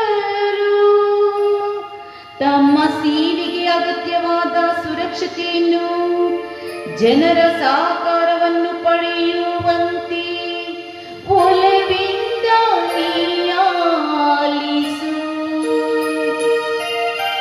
ಓ ದೇವರೇ, ಈ ಪ್ರಾರ್ಥನೆ ಒಲವಿಂದ ನೀಯಾಲಿಸು. ಪ್ರೀತಿಮಯ ದೇವರೇ, ನೀವು ಪ್ರೀತಿಯಿಂದ ಸೃಷ್ಟಿಸಿರುವ ಈ ಸೃಷ್ಟಿಯನ್ನು ನಾವು ನಿಮ್ಮ ಮಹಿಮೆಗಾಗಿ ಉಪಯೋಗಿಸುವ ಮನಸ್ಸನ್ನು ಕರುಣಿಸಿರಿ. ಬುದ್ಧಿ, ವಿವೇಕ, ವಿವೇಚನೆಯ ವರದಾನಗಳನ್ನು ನಿಮ್ಮ ಪವಿತ್ರಾತ್ಮರ ಮುಖಾಂತರ ನಾವು ಪಡೆದು ಬಾಳುವಂತೆ ಕರುಣಿಸಿರಿ. ನಮ್ಮ ಪ್ರಭು ಕ್ರಿಸ್ತರ ಮುಖಾಂತರ ನಿಮ್ಮನ್ನು ಬೇಡುತ್ತೇವೆ.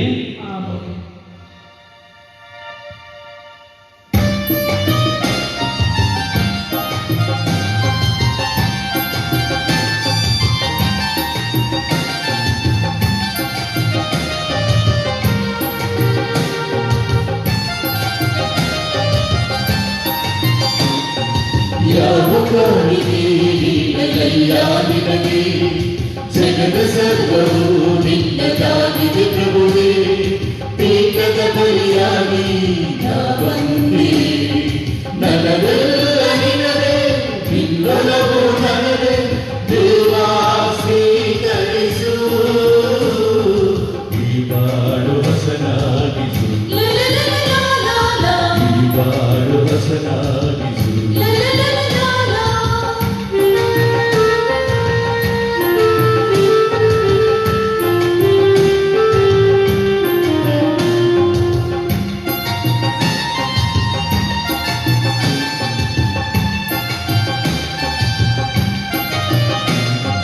ನಾನು ದುಡಿಯುವ ದುಡಿಮೆ ನನಗೆ ಸಾಲದು, ನಿನಗೆ ನೀಡಿ ಹೆಸರು ಮಾಡಲಯ್ಯ.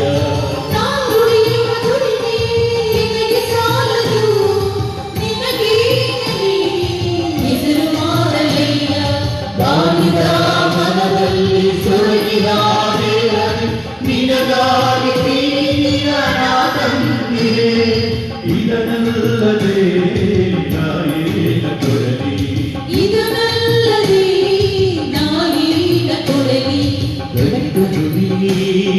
ಶ್ರಮಿಕರುಣ ನಿನ್ನಂತೆ ಸ್ವೀಕರಿಸಯ್ಯ, ನಿನ್ನಂತೆ ಸ್ವೀಕರಿಸಯ್ಯ. ಸಹೋದರ ಸಹೋದರಿಯರೇ, ನನ್ನ ಮತ್ತು ನಿಮ್ಮ ಬಲಿಯು ಸರ್ವಶಕ್ತ ಪಿತನಾದ ದೇವರಿಗೆ ಅಂಗೀಕೃತವಾಗುವಂತೆ ಪ್ರಾರ್ಥಿಸಿದೆ. ಪ್ರಭು ತಮ್ಮ ನಾಮದ ಸ್ತುತಿ ಹಾಗೂ ಮಹಿಮೆಗಾಗಿಯೂ ನಮ್ಮ ಮತ್ತು ತಮ್ಮ ಈ ಪವಿತ್ರ ಧರ್ಮಸಭೆಯ ಒಳಿತಿಗಾಗಿಯೂ ಈ ಬಲಿಯನ್ನು ನಿಮ್ಮ ಕರಗಳಿಂದ ಸ್ವೀಕರಿಸಲಿ. ಪ್ರಭು ನಿಮ್ಮ ಸಮೃದ್ಧ ಕೊಡುಗೆಗಳಿಂದ ಪಡೆದು ನಿಮಗರ್ಪಿಸಲು ನಾವು ತಂದಿರುವ ಈ ಕಾಣಿಕೆಯನ್ನು ಸ್ವೀಕರಿಸಿರಿ. ನಿಮ್ಮ ಕೃಪಾವರದ ಮಹಾಶಕ್ತಿಯ ಸಾಮರ್ಥ್ಯದಿಂದ ಮೂಲಕ ಈ ಅತಿ ಪವಿತ್ರ ರಹಸ್ಯಗಳು ನಮ್ಮ ಪ್ರಸ್ತುತ ಜೀವನ ಶೈಲಿಯನ್ನು ಪಾವನಗೊಳಿಸಲಿ. ಅಂತೆಯೇ ನಮ್ಮನ್ನು ನಿತ್ಯ ಆನಂದತೆಗೆ ಮುನ್ನಡೆಸಲಿ. ನಮ್ಮ ಪ್ರಭು ಕ್ರಿಸ್ತರ ಮುಖಾಂತರ ನಿಮ್ಮನ್ನು ಪ್ರಾರ್ಥಿಸುತ್ತೇವೆ.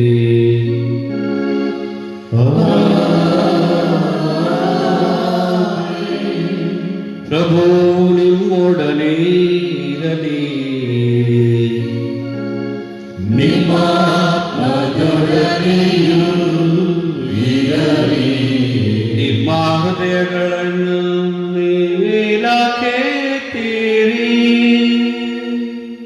ಪ್ರಭುವಿನ ಕಡೆಗೆ ಎತ್ತಿದೆ.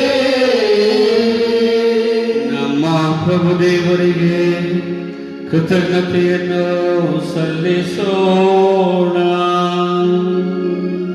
ಆರೋಗ್ಯ ಮತ್ತು ನ್ಯಾಯವಾಗಿದೆ.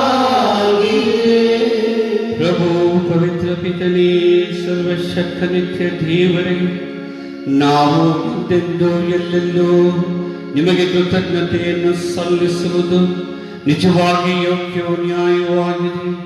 ನಮ್ಮ ಕರ್ತವ್ಯವೂ ರಕ್ಷಣೆಯೂ ಆಗಿದೆ. ಏಕೆಂದರೆ ನಮ್ಮ ಸ್ತುತಿ ನಿಮಗೆ ಅಗತ್ಯವಿಲ್ಲದಿದ್ದರೂ ನಮ್ಮ ಉಪಕಾರ ಸ್ಮರಣೆಯೇ ನಿಮ್ಮ ಕೊಡುಗೆಯಾಗಿದೆ. ಏಕೆಂದರೆ ನಮ್ಮ ಸ್ತುತಿಗಳು ನಿಮ್ಮ ಘನತೆಗೆ ಏನವನ್ನು ಹೆಚ್ಚಿಸದಿಲ್ಲವಾದರೂ ನಮ್ಮ ಪ್ರಭು ಕ್ರಿಸ್ತರ ಮುಖಾಂತರ ಅವು ನಮ್ಮ ರಕ್ಷಣೆಗೆ ಉಪಯುಕ್ತವಾಗಿರುತ್ತದೆ. ಆದುದರಿಂದ ದೂತಗಣಗಳ ಸಮೂಹದೊಂದಿಗೆ ನಿಮ್ಮನ್ನು ಸ್ತುತಿಸುತ್ತಾ ಆನಂದದಿಂದ ನಾವು ಹಾಡುವುದೇನೆಂದರೆ,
ಪ್ರಭು ನೀವು ನಿಜವಾಗಿಯೂ ಪರಿಶುದ್ಧರು, ಸರ್ವ ಪರಿಶುದ್ಧತೆಯ ಮುಖೆಯೂ ನೀವೇ.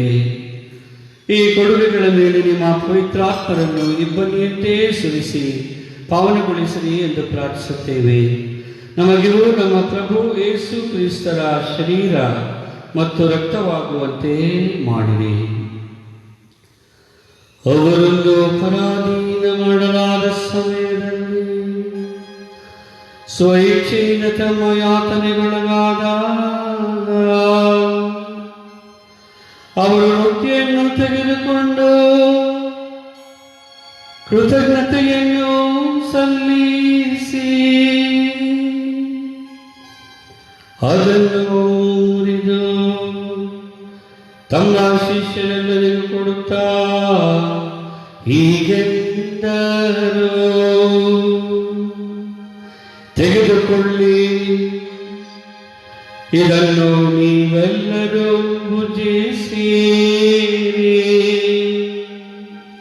ಏಕೆಂದರೆ ಇದು ನಿಮಗಾಗಿ ಒಪ್ಪಿಸಲಾಗುವ ನನ್ನ ಶರೀರ.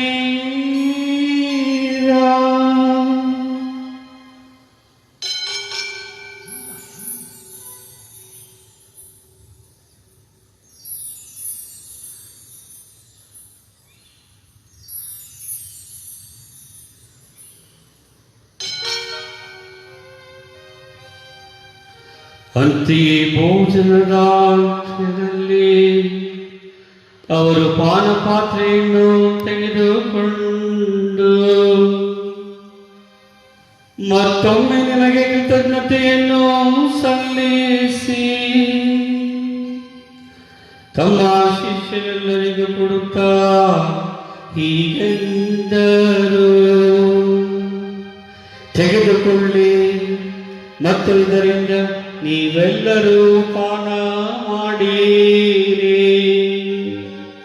ಏಕೆಂದರೆ ಇದು ಹೊಸ ಮತ್ತು ಅನಂತ ಒಡಂಬಡಿಕೆಯ ನನ್ನ ರಕ್ತದ ಪಾತ್ರೆ.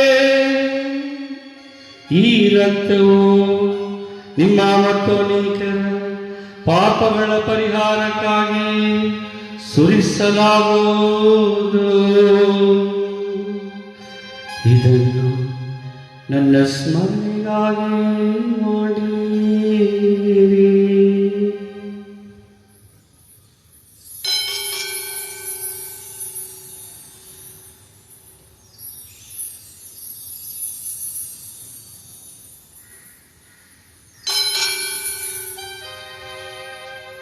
ವಿಶ್ವಾಸದ ರಹಸ್ಯ.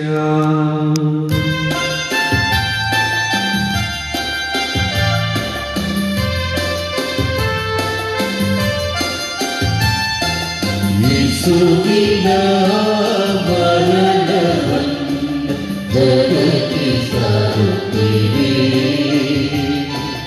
ಅವರ ಪುನರುತ್ಥಾನವನ್ನು ಕೊಂಡಾಡುತ್ತೀರಿ, ಅವರ ಪುನರುತ್ಥಾನವನ್ನು ನಿರೀಕ್ಷಿಸುತ್ತೇವೆ.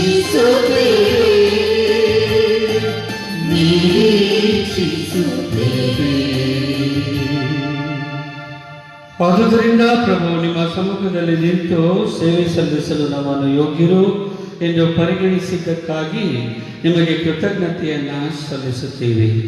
ಕ್ರಿಸ್ತರ ಮರಣ ಮತ್ತು ಪುನರುತ್ಥಾನದ ಸ್ಮರಣೆಯನ್ನು ಆಚರಿಸುತ್ತಾ ಜೀವವೀವ ವೃತ್ತಿಯನ್ನು ರಕ್ಷಣೆ ನೀಡುವ ಪಾತ್ರೆಯನ್ನು ನಿಮಗರ್ಪಿಸುತ್ತೇವೆ. ಕ್ರಿಸ್ತರ ಶರೀರ ಮತ್ತು ರಕ್ತದಲ್ಲಿ ಪಾಲುಗೊಳ್ಳುವ ನಮ್ಮನ್ನು ಪವಿತ್ರಾತ್ಮರು ಒಂದುಗೂಡಿಸಬೇಕು ಎಂದು ನಿಮ್ಮನ್ನು ವಿನಯದಿಂದ ವಿನಯಿಸುತ್ತೇವೆ. ಪ್ರಭು, ನಿಮ್ಮ ವಿಶ್ವ ವ್ಯಾಪ್ತಿ ಧರ್ಮಸಭೆಯನ್ನು ಸ್ಮರಿಸಿಕೊಳ್ಳಿರಿ. ನಮ್ಮ ವಿಶ್ವಗುರು ಫ್ರಾನ್ಸಿಸ್ ಅವರೊಂದಿಗೂ, ನಮ್ಮ ಧರ್ಮಾಧ್ಯಕ್ಷ ಪೀಟರೊಂದಿಗೂ, ಸಕಲ ಯಾಜಕರೊಂದಿಗೂ ಅದನ್ನು ಪ್ರೀತಿಯ ಪರಿಪೂರ್ಣತೆಯೆಡೆಗೆ ಮುನ್ನಡೆಸಿರಿ. ಪ್ರಭು, ಪುನರುತ್ಥಾನದ ನಿರೀಕ್ಷೆಯಲ್ಲಿ ವಿಶ್ರಮಿಸುತ್ತಿರುವ ನಮ್ಮ ಸಹೋದರ ಸಹೋದರಿಯರನ್ನು ನಿಮ್ಮ ದಯೆಯಲ್ಲಿ ಮೃತರಾದ ಎಲ್ಲರನ್ನು ಸ್ಮರಿಸಿಕೊಳ್ಳಿರಿ.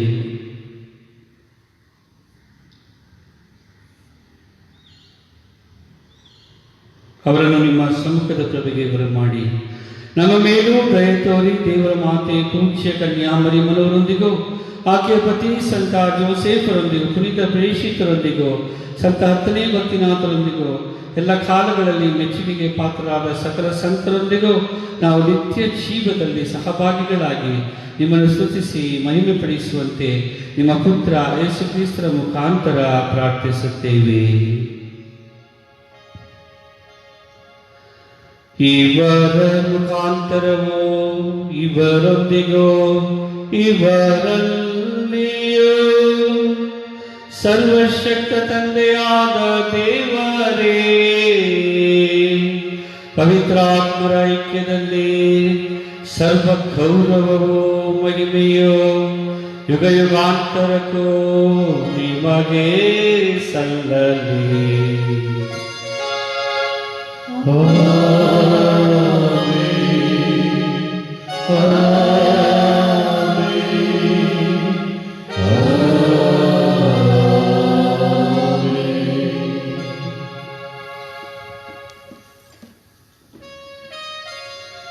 ಕ್ರಿಸ್ತರ ಆಜ್ಞೆಯ ಪ್ರಕಾರ ದೈವ ಬೋಧನೆಯಿಂದ ಶಿಕ್ಷಿತರಾಗಿ ವಿಶ್ವಾಸದಿಂದ ನಾವು ಹಾಡುತ್ತಿದ್ದರೆ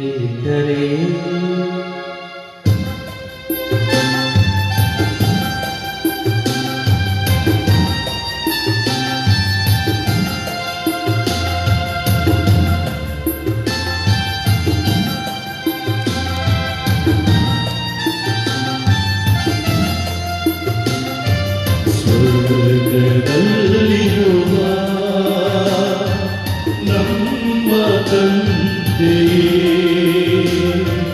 ನಿಮ್ಮ ನಾಮವು ಪೂಜಿತವಾಗಲಿ. ಸ್ವರ್ಗದಲ್ಲಿರುವ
ನಮ್ಮ ಅನುದಿನದ ಆಹಾರವನ್ನು ಇಂದು ನಮಗೆ ನೀಡಿ.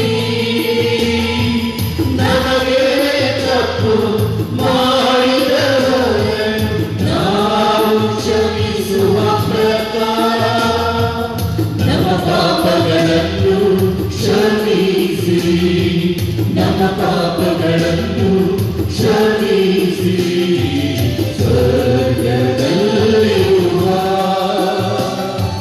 ನಮ್ಮ ತಂದೆಯೇ,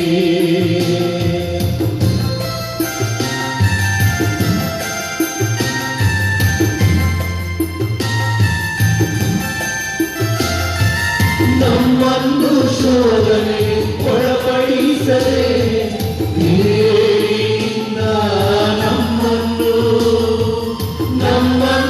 ಶೋಧನೆಗೆ ಒಳಪಡಿಸದೆ ಕೇಡಿಯಿಂದ ನಮ್ಮನ್ನು ರಕ್ಷಿಸಿ.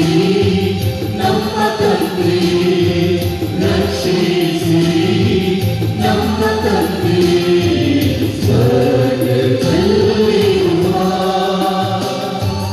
ನಮ್ಮ ತಂದೆಯೇ. ಪ್ರಭು ಸಕಲ ಕೇಡುಗಳಿಂದ ನಮ್ಮನ್ನು ರಕ್ಷಿಸಿರಿ ಎಂದು ಪ್ರಾರ್ಥಿಸುತ್ತೇವೆ. ನಿಮ್ಮ ದಯೆಯ ನೆರವನ್ನು ಪಡೆದು ಪಾಪದಿಂದ ಸದಾ ವಿಮುಕ್ತರಾಗಿ ಎಲ್ಲ ಸಂಕಷ್ಟಗಳಿಂದ ಸುರಕ್ಷಿತರಾಗಿರುವಂತೆ ನಮ್ಮ ಜೀವಮಾನದಲ್ಲಿ ಶಾಂತಿಯನ್ನು ದಯೆಯಿಂದ ಕರುಣಿಸಿರಿ. ನಾವು ಸ್ವರ್ಗಾನಂದವನ್ನು ನಮ್ಮ ರಕ್ಷಕ ಯೇಸು ಕ್ರಿಸ್ತರ ಆಗಮನವನ್ನು ನಿರೀಕ್ಷಿಸುತ್ತಾ ಇದ್ದೇವೆ.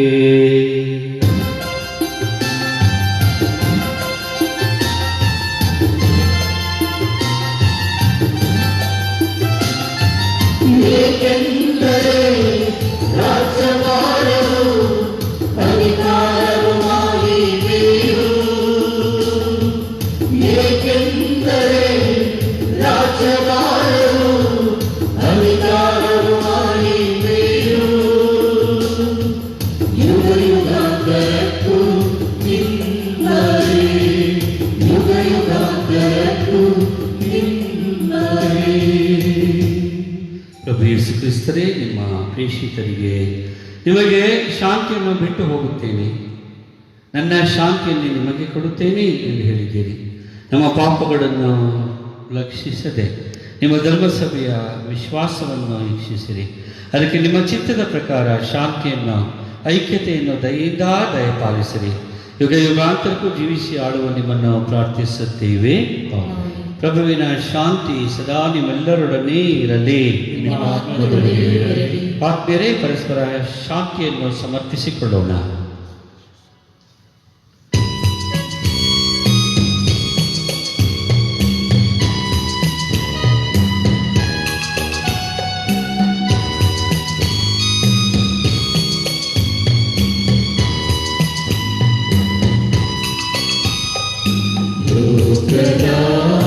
ಪಾಪಗಳನ್ನು ಪರಿಹರಿಸುವ ದೇವರ ಕುರಿಮರಿ ನಮಗೆ ದಯೆ ತೋರಿ, ನಮಗೆ ದಯೆ ತೋರಿ. ಲೋಕದ ಪಾಪಗಳನ್ನು ಪರಿಹರಿಸುವ ದೇವರ ಕುರಿಮರಿ ನಮಗೆ ದಯೆ ತೋರಿ, ನಮಗೆ ದಯೆ ತೋರಿ. ಲೋಕದ ಪಾಪಗಳನ್ನು ಪರಿಹರಿಸುವ ದೇವರ ಕುರಿಮರಿ ನಮಗೆ ಶಾಂತಿ ನೀಡಿ, ನಮಗೆ ಶಾಂತಿ ನೀಡಿ, ನಮಗೆ ಶಾಂತಿ ನೀಡಿ. ಪ್ರಭು ಯೇಸು ಕ್ರಿಸ್ತರೇ, ನಿಮ್ಮ ಶರೀರ ಮತ್ತು ರಕ್ತದ ಸ್ವೀಕಾರ ನಮ್ಮನ್ನು ನ್ಯಾಯ ತೀರ್ಪಿಗೂ ಖಂಡನೆ ಗುರಿ ಮಾಡದಿರಲಿ. ಆದರೆ ನಿಮ್ಮ ಪ್ರೀತಿಮಯ ದಯೆಯಿಂದ ನಮ್ಮ ದೇಹಾತ್ಮಕ ರಕ್ಷಣೆ ಹಾಗೂ ಗುಣಪಡಿಸುವ ಸಿದ್ಧೌಷಧಿಯಾಗಲಿ.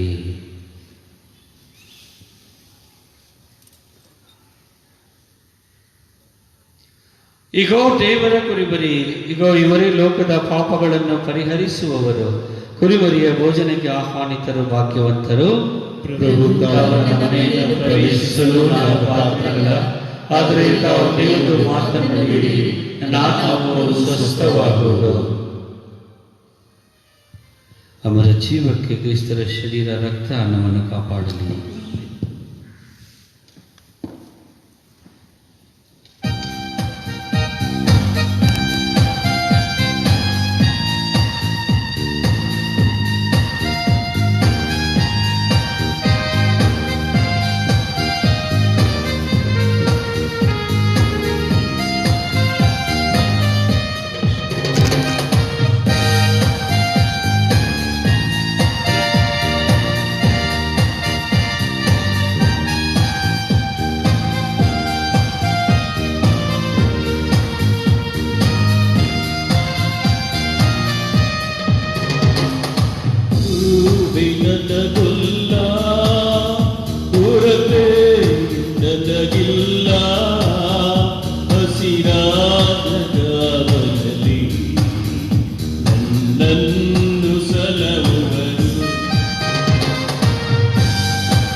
ಆತ್ಮೀಯರೇ, ತಮ್ಮ ಸಂತ ಆನ್ಸ್ ಶಾಲೆಯ ವ್ಯವಸ್ಥಾಪಕರು ಹಾಗೂ ವಿದ್ಯಾರ್ಥಿ ವೃಂದದವರು, ಅಧ್ಯಾಪಕ ವರ್ಗದವರು ಹಬ್ಬವನ್ನು ಆಚರಿಸ್ತಾ ಇದ್ದಾರೆ.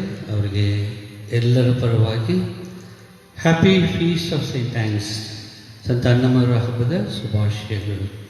God bless you all. ಪ್ರಾರ್ಥಿಸೋಣ.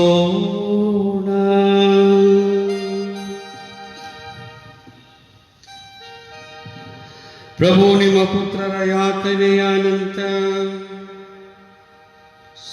ಸ್ಮರಣೆಯಿಂದ ಈ ದಿವ್ಯ ಸಂಸ್ಕಾರವನ್ನು ನಾವು ಭುಜಿಸಿದ್ದೇವೆ. ವರ್ಣಿಸದ ಸಾಧ್ಯವಾದ ಪ್ರೀತಿಯಿಂದ ಅವರೇ ನಮಗಿತ್ತಿರುವ ಈ ಕೊಡುಗೆಯು ನಮ್ಮ ರಕ್ಷಣೆಗೆ ಉಪಯುಕ್ತವಾಗುವಂತೆ ಅನುಗ್ರಹಿಸಿರಿ. ನಮ್ಮ ಪ್ರಭು ಕ್ರಿಸ್ತರ ಮುಖಾಂತರ ನಿಮ್ಮನ್ನು ಪ್ರಾರ್ಥಿಸುತ್ತೇವೆ.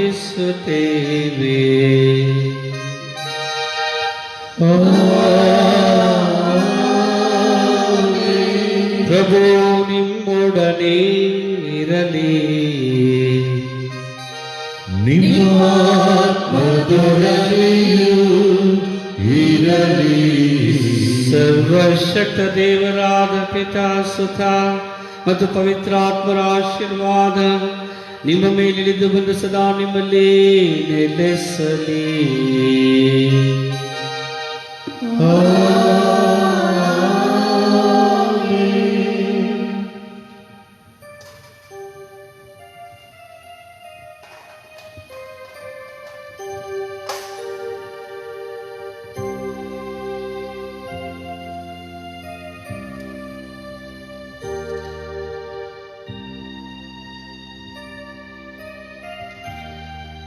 ಪರಮ ಪ್ರಸಾದದಲ್ಲಿ ನಮಗಾಗಿ ಚಿತ್ರಹಿಸಿರುವ ಪ್ರಭು ಯೇಸುವೆ, ನಿಮ್ಮನ್ನು ಆರಾಧಿಸಿ ವಂದಿಸಿ ಸ್ತುತಿಸಿ ಕೃತಜ್ಞತಾ ಸ್ತೋತ್ರ ಮಾಡಿ ಪೂಜಿಸುತ್ತೇವೆ. ಇಂದು ನಿಮ್ಮ ದಿವ್ಯ ವಾಣಿಯ ಮುಖಾಂತರ ನಿಮ್ಮ ದೈವಿಕ ಹಸ್ತದ ಸೂಚನೆಯ ಮೇರೆಗೆ ನಮ್ಮೆಲ್ಲರನ್ನು ಸ್ವರ್ಗ ಸಾಮ್ರಾಜ್ಯದ ಸತ್ಯತೆಯೆಡೆಗೆ ಸೆಳೆದಿದ್ದೇವೆ ಹಾಗೂ ಅನುಭವದ ಈ ಜೀವನದಿಂದ ಅನುಭಾವದತ್ತ ಬರಲು ನಮ್ಮನ್ನು ಆಹ್ವಾನಿಸಿದ್ದೀರಿ. ಇಡೀ ಜಗತ್ತು ನಿಮ್ಮ ಸೃಷ್ಟಿ ನಿಮ್ಮನ್ನು ಮರೆತು ನಿಮ್ಮ ದೈವತ್ವಕ್ಕೂ ವಾಕ್ಯಕ್ಕೂ ವಿಮುಖರಾಗಿ ಪಾಪಕ್ಕೂ ಲೋಕಕ್ಕೂ ಅಭಿಮುಖರಾಗಿ ಅವರು ಬೆಳಕಿನಿಂದ ಕತ್ತಲೆಡೆಗೆ ಹೊರಟು ಹೋಗಿದ್ದೇವೆ. ನಮ್ಮ ಈ ತಪ್ಪನ್ನು ಕ್ಷಮಿಸಿ ನಾವು ಮನಮರುಗಿ ಪಶ್ಚಾತ್ತಾಪಪಟ್ಟು ಲೋಕಕ್ಕೂ ಪಾಪಕ್ಕೂ ವಿಮುಖರಾಗಿ ನಿಮಗೆ ಅಭಿಮುಖರಾಗುವಂತೆ ನಮಗೆ ಬೇಕಾದ ಕೃಪೆಯನ್ನು ದಯಪಾಲಿಸಿ. ನಮ್ಮ ಎಲ್ಲ ಪಾಪ ದೋಷಗಳಿಂದ ನಾವು ಈ ಕರೋನಾ ಸೋಂಕಿನಿಂದ ಪೀಡಿತರಾಗಿದ್ದೇವೆ. ಇದು ನಿಮ್ಮ ಎಚ್ಚರಿಕೆ. ಈ ಎಚ್ಚರಿಕೆಯನ್ನು ಮನಗಂಡವರಾಗಿ ನಾವು ಅತಿ ಶೀಘ್ರದಲ್ಲಿ ಎಚ್ಚೆತ್ತುಕೊಂಡು ನಿಮ್ಮ ಬಳಿಗೆ ಧಾವಿಸಿ ಬರಲು, ನಮ್ಮ ಪಾಪಗಳಿಗೆ ಪಶ್ಚಾತ್ತಾಪ ಪಡಲು, ನಮ್ಮ ಎಲ್ಲ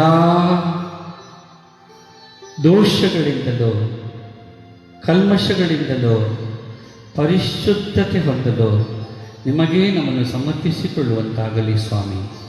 ಮಾತೆ ಮರಿಯಮ್ಮನವರ ಭಿನ್ನಗಳ ಮುಖಾಂತರ, ಸಂತ ಜೋಸೇಫರ ಭಿನ್ನಗಳ ಮುಖಾಂತರ, ಸಂತ ಹತ್ತನೇ ಭಕ್ತಿನಾಥರ ಭಿನ್ನಗಳ ಮುಖಾಂತರ, ಎಲ್ಲ ಸಂತರ ಭಿನ್ನಗಳ ಮುಖಾಂತರ ನಮಗೆ ಬೇಕಾದ ಕೊಡುಗೆಗಳು, ಕೃಪೆ ಹಾಗೂ ನಿಮ್ಮ ಆಶೀರ್ವಾದಗಳು ನಮ್ಮ ಮೇಲೆ ಹೊಳೆ ಹೊಳೆಯಾಗಿ ಹರಿದು ಬರುವಂತಾಗಲಿ. ಆಮೇಲೆ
ಪ್ರಾರ್ಥಿಸೋಣ. ಪ್ರಭು ಈ ಅದ್ಭುತಕರವಾದ ಸಂಸ್ಕಾರವನ್ನು ನಿಮ್ಮ ಶಿಲ್ಪೆಯ ಮರಣದ ಸ್ಮಾರಕವಾಗಿ ಬಿಟ್ಟಿದ್ದೀರಿ. ನಾವು ನಿಮ್ಮ ಶರೀರ ಮತ್ತು ರಕ್ತದ ಪರಮರಸ್ಯವನ್ನು ಆರಾಧಿಸಿ ಅದರಿಂದ ನಿಮ್ಮ ರಕ್ಷಣೆಯ ಫಲವನ್ನು ಅನುಭವಿಸುವಂತೆ ಮಾಡಿರಿ. ಪಿತ ದೇವರೊಂದಿಗೆ ಪವಿತ್ರಾತ್ಮರ ಐಕ್ಯದಲ್ಲಿ ಯುಗಾಂತರಕ್ಕೂ ಜೀವಿಸಿ ಆಳುವ ನಿಮ್ಮನ್ನು ಪ್ರಾರ್ಥಿಸುತ್ತೇವೆ.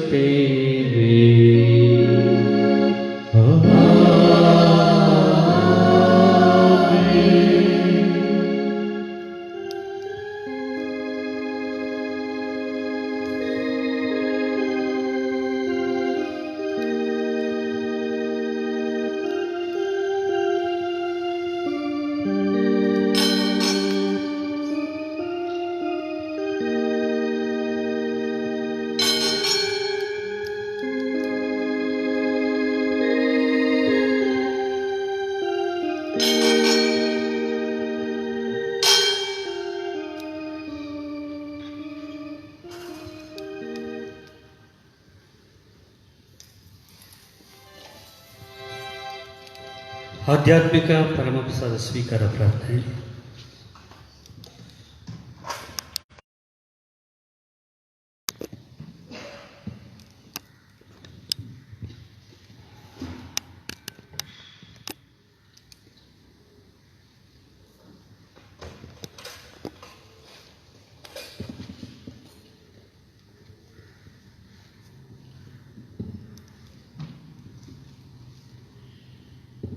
ಪ್ರಭು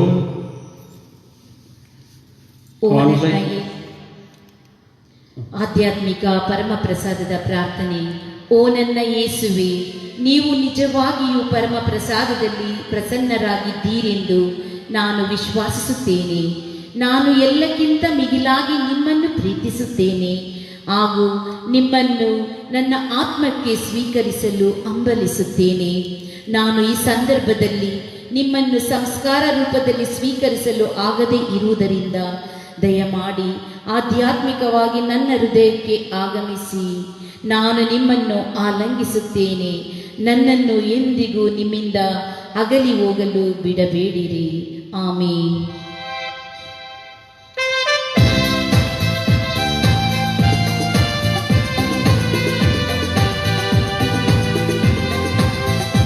ನನ್ನ ಪ್ರಿಯ ಯೇಸುವೇ, ನಾನಿಂದು ಹಾಡುವೆ. ನನ್ನ ಪ್ರಿಯ ಯೇಸುವೇ, ನಾನಿಂದು ಹಾಡುವೆ. ನನ್ನ ಬಾಳಲ್ಲಿ ಬೆಳಕಾಗಿ ಬಂದಿರುವೆ, ನನ್ನ ಬಾಳಲ್ಲಿ ಬೆಳಕಾಗಿ ಬಂದಿರುವೆ. ನನ್ನ ಪ್ರಿಯ ಯೇಸುವೇ, ನಾನಿಂದು ಹಾಡುವೆ.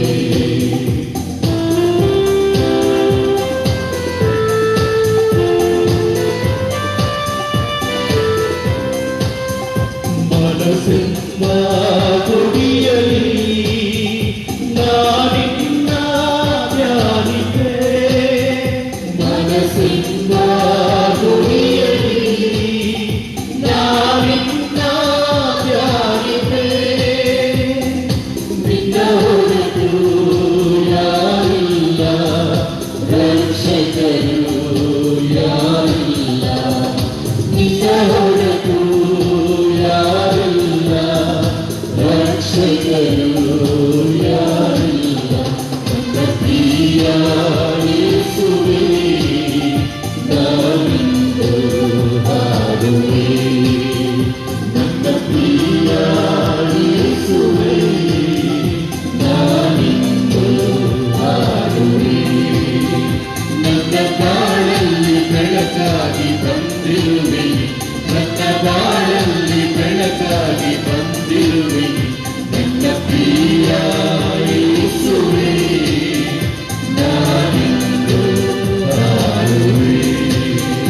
ನನ್ನ ಪ್ರಿಯ ಯೇಸುವೇ, ನಾನಿಂದು ಹಾಡುವೆ. ಪುತ್ರರೊಡಗೂಡಿ ಹರಸೆ ಮರುತಾಯೇ, ಪವಿತ್ರ ಶಿಲುಬೆಯ ಗುರುತಿನ ಮೂಲಕ ನಮ್ಮ ಒಳಗಿನಿಂದ ನಮ್ಮನ್ನು ರಕ್ಷಿಸಿ, ನಮ್ಮ ಸರ್ವೇಶ್ವರ ಪಿತನ ಸುತನ ಮತ್ತು ಪವಿತ್ರಾತ್ಮನ ನಾಮದಲ್ಲಿ ಆಮೆನ್.